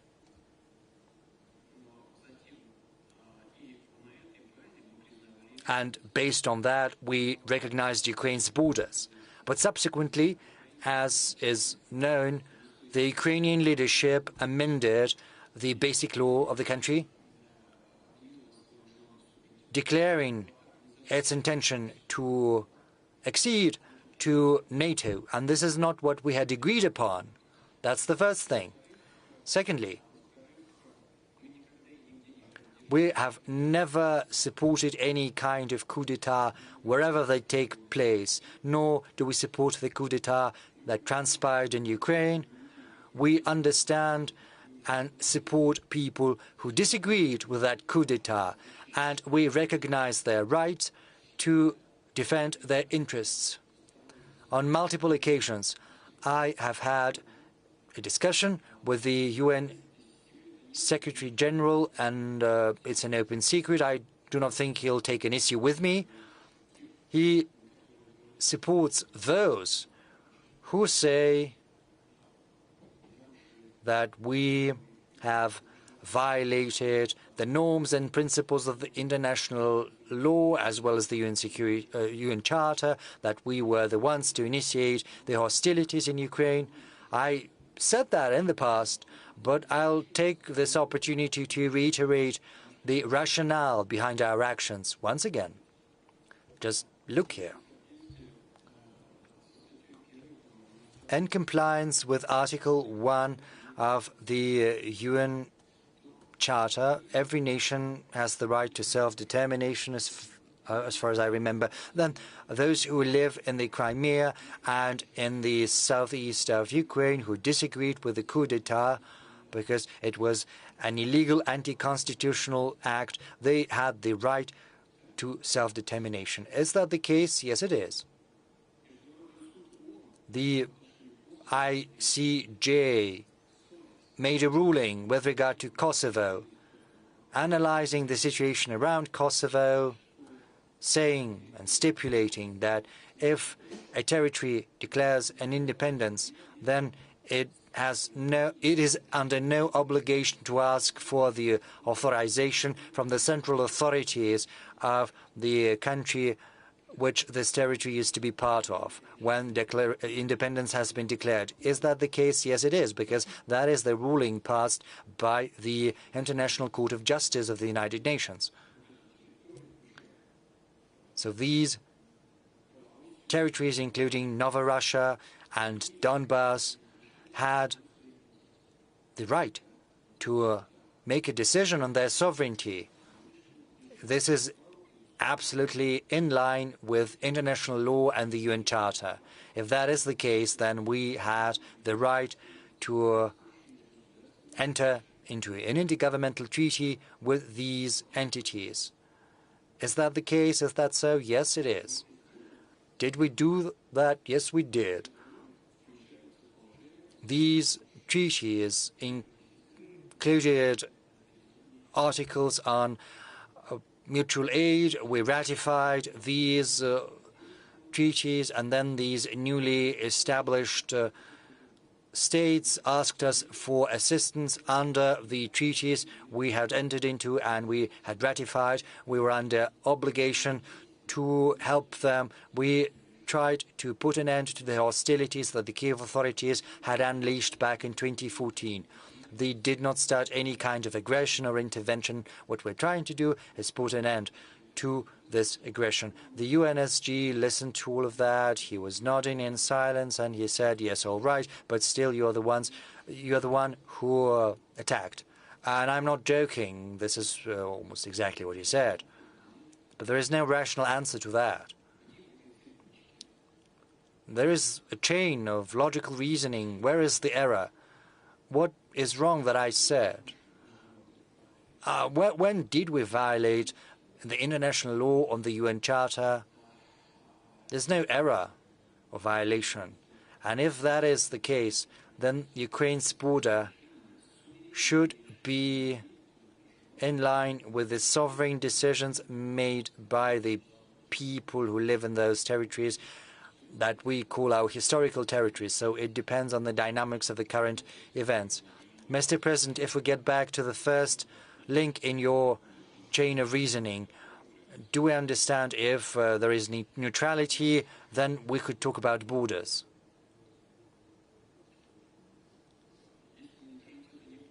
If there is no neutrality, then it's difficult to imagine any kind of good neighborly relations between Russia and Ukraine. Why is that? Because that would mean that Ukraine would be constantly used as a tool in someone else's hands, to the detriment of Russia's interests. So basically, the basic conditions for normalizing relations would not be there, and the situation could take an unpredictable turn. We would very much like to avoid that. Quite the contrary. What we want is building an environment for durable settlement. We want Ukraine to be a truly independent sovereign state rather than being a tool in the hands of some third nations used by them to further their own interests. Let's have a look at what's currently happening at the line of contact, or in the Kursk region. They entered Kursk region, and they're suffering terrible losses. These losses are more within the 3 months than they suffered over the 2023 as a whole, more than 30,000. They lost fewer tanks, around 200. Last year, they lost 240. So they simply have fewer tanks, they use them less frequently, and that's why the losses are somewhat fewer. But why are they suffering such losses? Because they have an order from the ocean to cling on at any price to this part of land before the election, to demonstrate that all the efforts of the Democratic Party administration with regard to Ukraine had not been in vain. So you have to cling on at any price to these territories. And this is the price they have to pay. And I think this is a terrible tragedy for the Ukrainian people as well as for the Ukrainian armed forces. And these orders are not dictated by the military logic. Rather, these decisions are dictated by political motives. Right now, there are certain parts of the front line, say Kupiansk, direction. I don't know whether the military spoke about that. There are two pockets of Ukrainian armed forces that have been encircled. In one pocket, they have been encircled and they are blocked against part of the reservoir, around 5,000 people, and another around the same. They have been encircled. They're trying to build pontoon bridges, but they're being eliminated.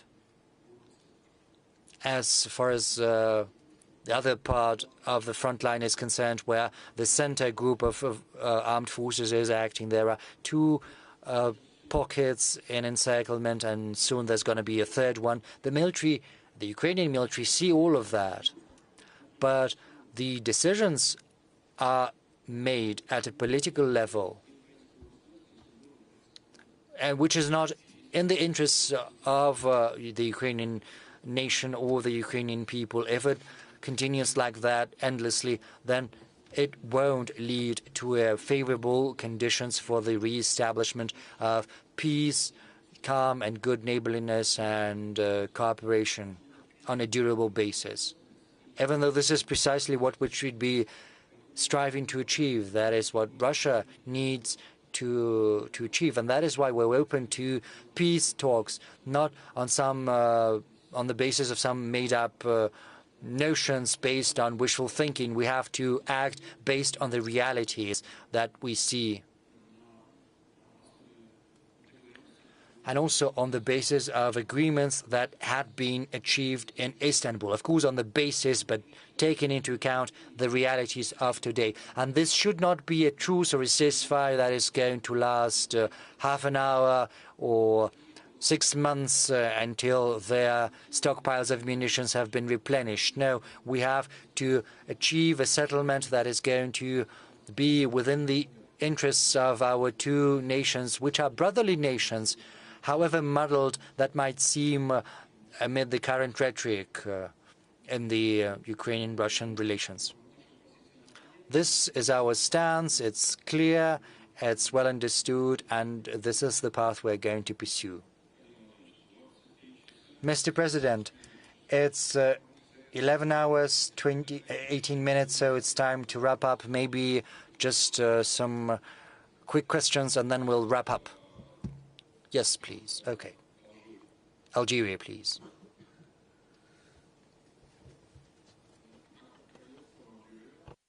Mr. President, in regard of this horrifying genocide happening in Palestine, would Russia endorse and help the international community reintroduce the bill regarding the criminalization of the Zionism that was retrieved in the 80s from the UN? And second thing, Mr. President, you mentioned in the Olympic Games the case of the female boxers. I think we all know here that it's about the Algerian one, and it's a lady. Her father says it's a lady. Our society is a very conservative one, and this would never happen. Anyway, thank you. You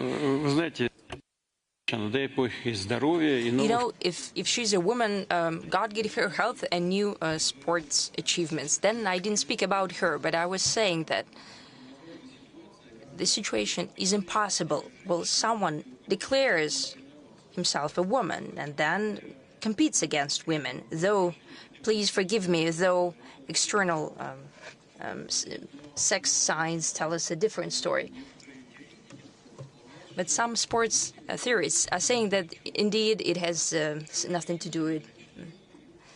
Well, if a person declared himself to be a woman, then it's just so simple. They can go ahead. It may come to anything then. That's number one. Now, number two, about Zionism. I understand, and I've spoken about it multiple times.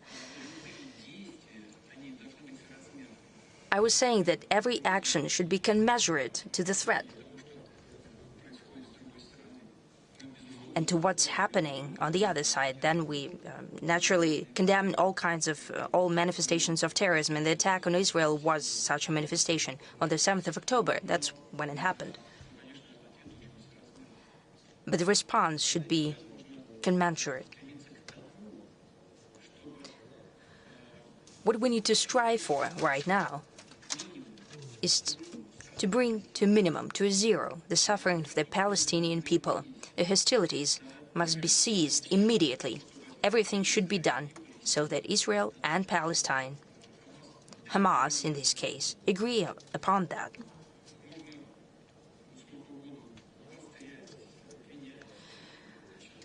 You can pick a fight, you can condemn, you can lay blame.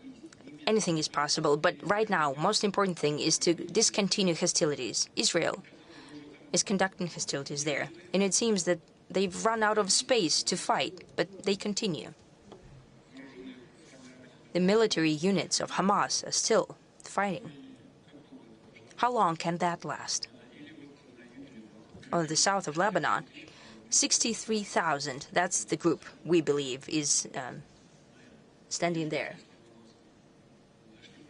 They've entered the southern part of Lebanon, but the main group is still standing on the border. We shouldn't bring it to a tragedy there. We need to find paths toward finding a mutually acceptable solutions. The question is, could they be? Are they possible? Is it doable? I think it is. I think it is doable, however strange it may seem. We even have our own ideas about that. And we even try to talk to all the stakeholders and participants of the conflict. We're trying to probe what could be possible and admissible for everyone.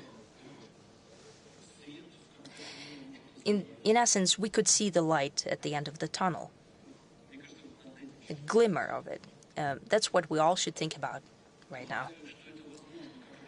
I believe it is possible, however naive it may sound, but it is possible. We're constantly in touch with all of the participants, if not every day, then every week.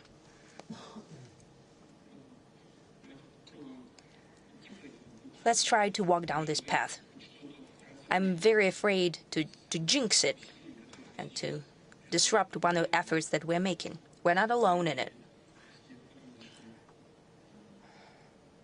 With some of our partners, so to speak, we're also in touch on this matter. There is an overall strive, I think, and I'm being sincere. And it seems that we're moving in the right direction there. I have a feeling that today almost everyone, all stakeholders of this complex process, everyone, at the very least, they do not want the further development towards confrontation. On the contrary, they're thinking about finding some agreements. Let's think about that, okay? And we're working on it. However strange, we have a conflict with Ukraine, but since we receive appeals from many participants of the conflict with ideas, with proposals, and naturally we are in contact with everyone.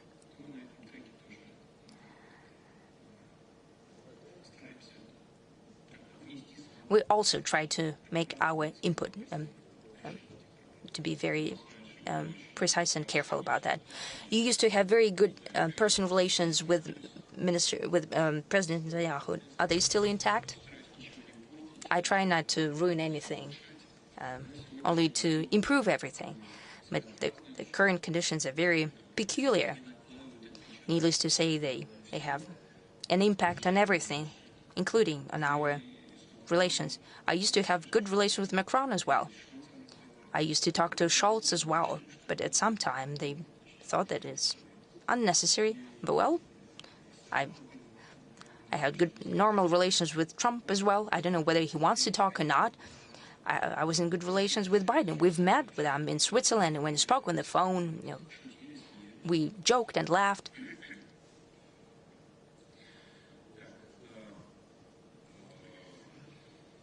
Okay, Saudi Arabia, please.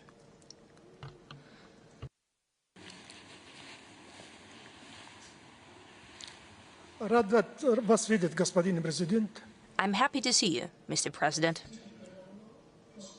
It is mutual. Your speech in this audience brings along the memories of your Munich conference speech in 2007. Indeed, the world order stopped being unipolar. We now have three great powers, the US, Russia, and China. It seems that these countries will compete against each other.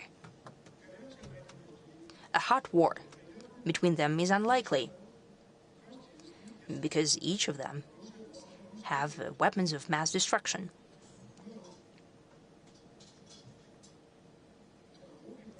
However, trade wars have already been started by the West, and that might evolve into financial wars. Therefore, my question, Mr. President, is Russia prepared for such evolution of events, especially if these wars are long-term? Or what do you think the world order has another scenario of development? Thank you. Well, no. First thing, you need to include India as one of great powers as well. 1.5 billion people of population, the highest growth rate among the major economies.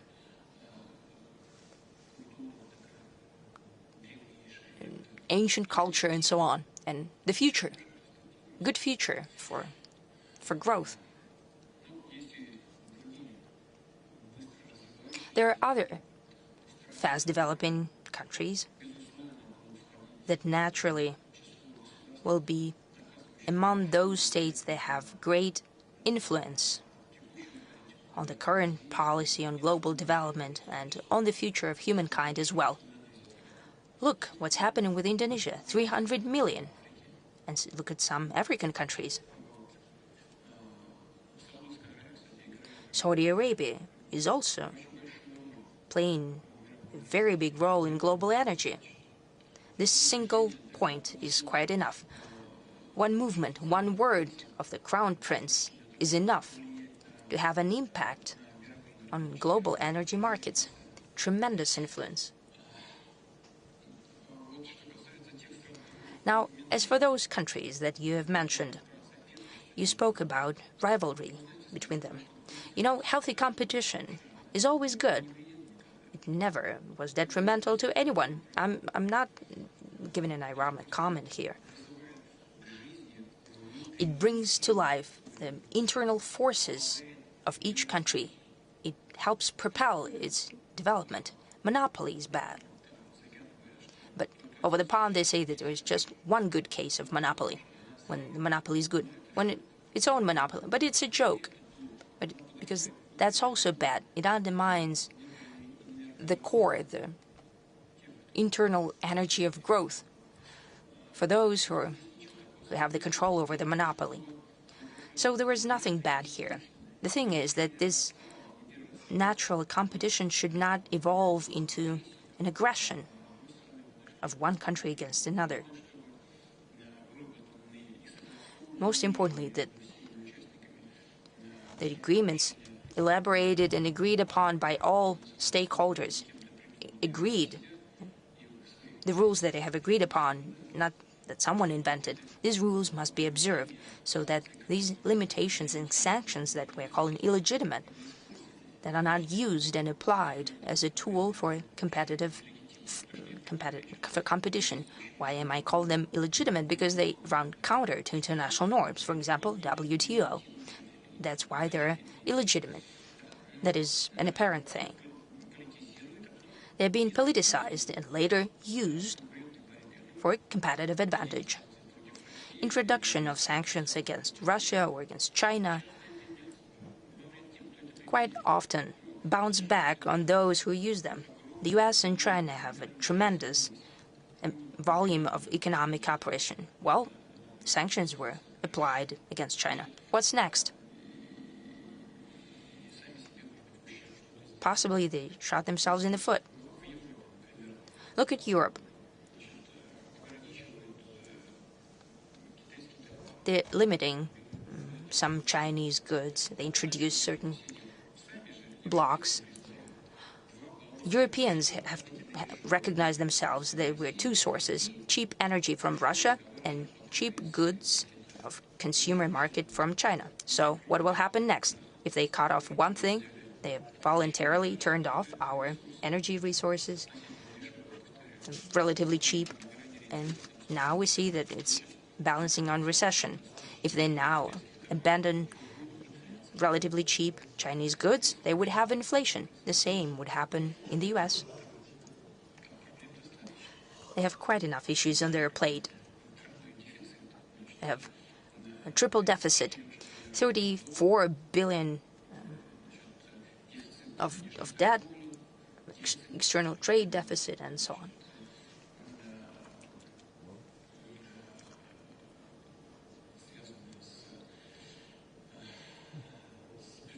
They have budget deficit. I think it stands at about 6%. We, with all limitations they try to introduce, our deficit stands at less than 2%, and they have 6%. They undermine their own development and their institutions for development. Therefore, healthy competition, yes, it's only natural and possible. Using illegal tools for competitive advantage is bad, and it will be to the detriment of those who use it. And I hope that this awareness will sink in at a healthy political level, and we'll have a possibility to agree on everything. And the way to do it is what I've mentioned in my speech. Let's wrap it up because it'll be running too late. Okay, let's wrap it up. But I'm a philologist by my education. Okay. I'm quite a German studies person. No, I'm not a German study, but I'm a lawyer. You really troubled me by saying that you're forgetting the German language. Well, I'm not using it. You have to use it as a musical instrument every day. Well, I'm losing vocabulary. Can I give the floor to Mr. Köppel? He's the main representative of the German language here. Roger Köppel from Switzerland, please. Please, but this is Swiss German. Mr. President, that was a very impressive, outstanding evening. I've never seen a leader of your stature communicating on this level so long, so late in the evening. Congratulations. It's fantastic. However, I want to challenge your term collective West. Probably I'm considered to be part of the collective West. I don't consider myself to be part of any collective. And I don't see a collective West. What I see is a group of politicians with increasing problems. We see governments hanging in the ropes. We see a leadership crisis. I had a summit meeting organized in Vienna with former Chancellor Schröder and Prime Minister Orban. Chancellor Schröder was the last guardian of strategic autonomy of Europe, as you well know. And it was interesting because I could see there was a huge interest in these kind of events. And I see there are rather seismic changes about in Europe. The landscape is changing. And this is where I allow a slight criticism of you. With great power comes great responsibility. And I think you're neglecting the communication to the wider public in Western Europe, in all Europe, in the German-speaking part of Europe, because you as a person, as a president, as a politician with your country, you're an extremely important topic in politics. And if you would communicate, if you would encourage these people, this could have an effect without interfering in elections, but it would have an effect in helping to bring about changes that many people want in Europe. And my question is, do you share this view, and would you be willing to give interviews to independent journalists without naming some present here? Thank you very much for your answer. You know this journalist.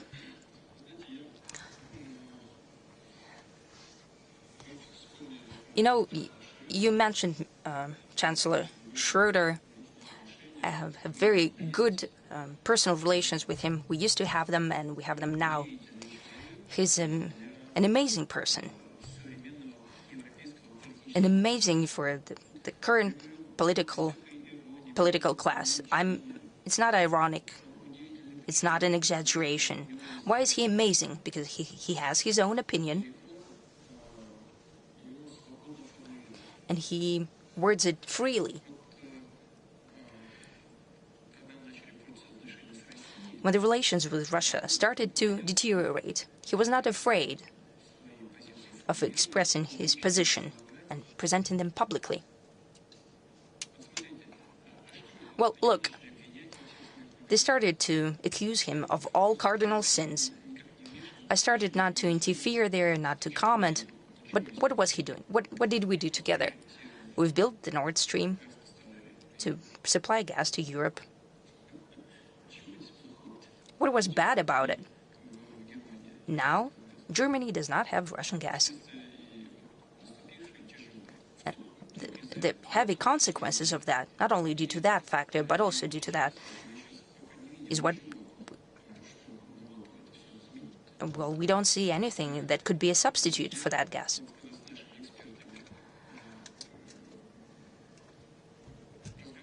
When I speak to my experts, well, it's not what I'm saying. I'm just repeating the words of the experts.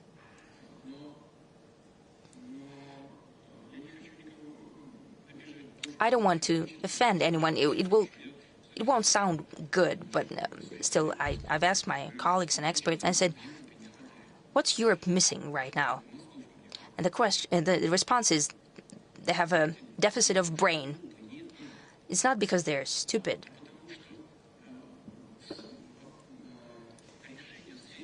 It's because the decisions in economic sphere are made by politicians who have nothing to do with economy. The decisions are politicized, badly calculated, that have no real ground for it. The same applies to the green agenda. Yes, it's a noble cause, naturally. Are we concerned by that? Yes. Are we afraid? Yes. But should everyone be scared into pushing through the solutions that cannot be implemented? That's not fair for the voters. Yes, green agenda is great. Yes. There should be new tools and technologies, indeed, but can you survive? Can such an economy as German, can it survive purely on green energy? No, it will be shrinking. Or you have to go back to the coal power generation, as it happens in many European countries, including Germany. So they have scared people, they've scared the public opinion. They got rid of nuclear power generation. Later, they got rid of coal power generation. They don't need gas. No, they still need gas. So they started to supply it through different channels. So Chancellor Schroeder was doing what was needed and not to serve Russia's interests. He did not create any conditions for us to make profit. What he was doing to serve the interests of the German people. He was fighting to ensure the best terms possible for the supply of gas, for the building of the infrastructure, and judging by what is happening in the German economy after these opportunities have been lost. He was very good at his job. We can see, so it's no longer there, and right now see what they have lost. He was doing what was needed to be done. He did take decisions that were widely unpopular in terms of internal politics. He put his political career at a risk, and he did that deliberately when unpopular decisions had to be taken to curb the social spending. But economically, that was a sound plan. He knew that would have negative political consequences for his career, and yet he did it anyway. He's a person who took decisions not in his own interests, but to serve the interests of Germany. And he did the same in foreign policies. Let's remember the developments in Iraq. He was against the American intervention in Iraq, and he spoke about that publicly, just as Jacques Chirac, much to the displeasure of those who thought differently and those who gave the orders from across the ocean. In the end, he got chased out. He's a person with integrity and also a consistent person. People like that are not numerous. They do exist in Europe, but, you know, very few, just a handful.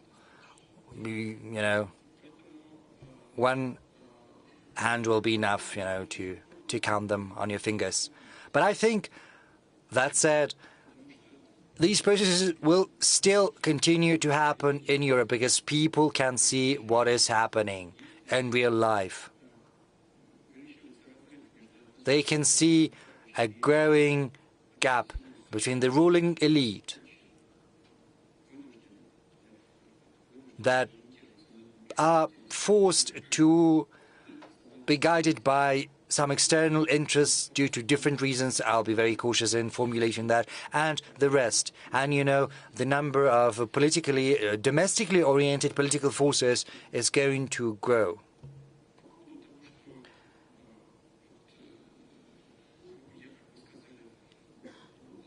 You said that I'm avoiding communicating with the wider public.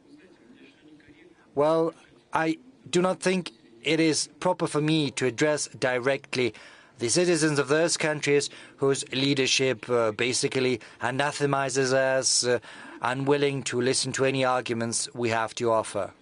Yes, we can work and, you know, we've got the media, but they are being hounded despite the proclaimed freedom of speech. You know, our media are prevented from doing their work both in Europe and the US. Enormous difficulties are being created to hamper their work.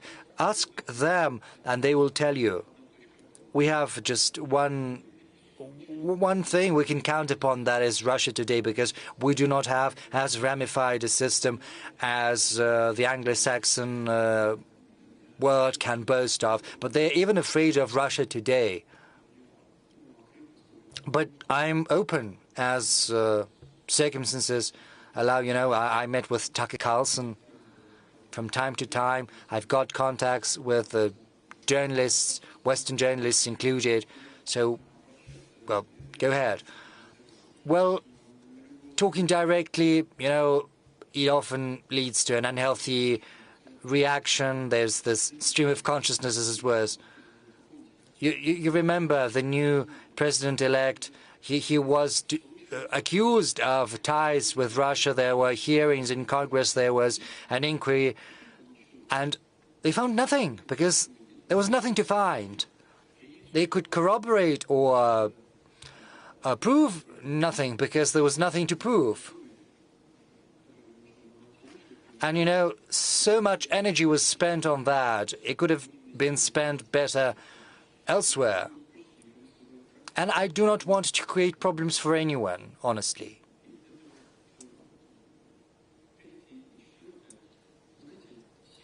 So third and fourth, I can tell you that all internal political processes have to stay inside respective countries. And these nationally oriented political forces will continue to grow, not because I say anything to those like-minded people we've got both in Europe and the US. No, this is going to happen because these are the natural laws of internal development. And this is the surest foundation for forthcoming changes, which are sure to happen. Thank you. Thank you, Mr. President. And last, well, let's wrap up, yes. Western commentators often put forth one thought. Yes, they have some thoughts, and that is already a good thing. So it's a thought from those who are more positively minded. They say, okay, it's impossible to agree on anything with Putin, but Putin is going to leave at a certain point in time, and then they will have to come to an agreement with Russia and reintegrate it because Russia is going to get back on the previous path. Well, I can tell you that Russia is following a path of its own, and I hope that it'll continue along the path of pursuing its national interests. Of course, Russia has to be reintegrated. This is something we've never refused to do. But I would hate for Russia to get back to the path it had been pursuing before 2022, which was, as I said in my speech, a path which was basically accompanied by a creeping and surreptitious intervention against Russia, intervention that was aimed at subjugating Russia to serving someone else's interests. Russia cannot exist in such a subservient state, serving someone else's interests. I can say that our rank-and-file citizens, first and foremost, have come to realize that once they understood what our geopolitical opponents were trying to do to us. You know, the whole logic of the current developments demonstrates one thing to us. People have come to realize what was happening, what they were trying to do to us, even though on the surface it was looking great. They were patting us patronizingly on the shoulder. And I think that explains this incredible consolidation of Russian society. It's because people have come to realize what our national interests are, and these interests are about reinforcing our sovereignty and independence. You know, during our presidential electoral campaign, I didn't have time to follow everything, but I did turn on a TV set, and there was a foreign journalist, I think, I do not remember where from. This journalist approached a man in Belgrade region, just a man in the street. You can ask, you can search for that in the archives. And he asks the question, where are you going? To the pole, but it's dangerous because, you know, there are UAVs, drones that can fly to the pole and you can get injured. Why are you going to the pole? Are you not afraid? And the response, the reply was very simple. He's in his 30s or 40s. He said, I am Russian. And then he turned away and he went back to his business. And I think any Russian citizen could say that, regardless of where they hail from the Volga region, you know, because we've got more than 190 different peoples from the north of Russia, from the northern Caucasus. You know, all of these developments, all of these events have brought our society to an unprecedented level of consolidation, as well as to an unprecedented level of understanding what our sovereignty is and how much is at stake, because sovereignty is a sine qua non for Russia's development. Thank you. Thank you, Mr. President.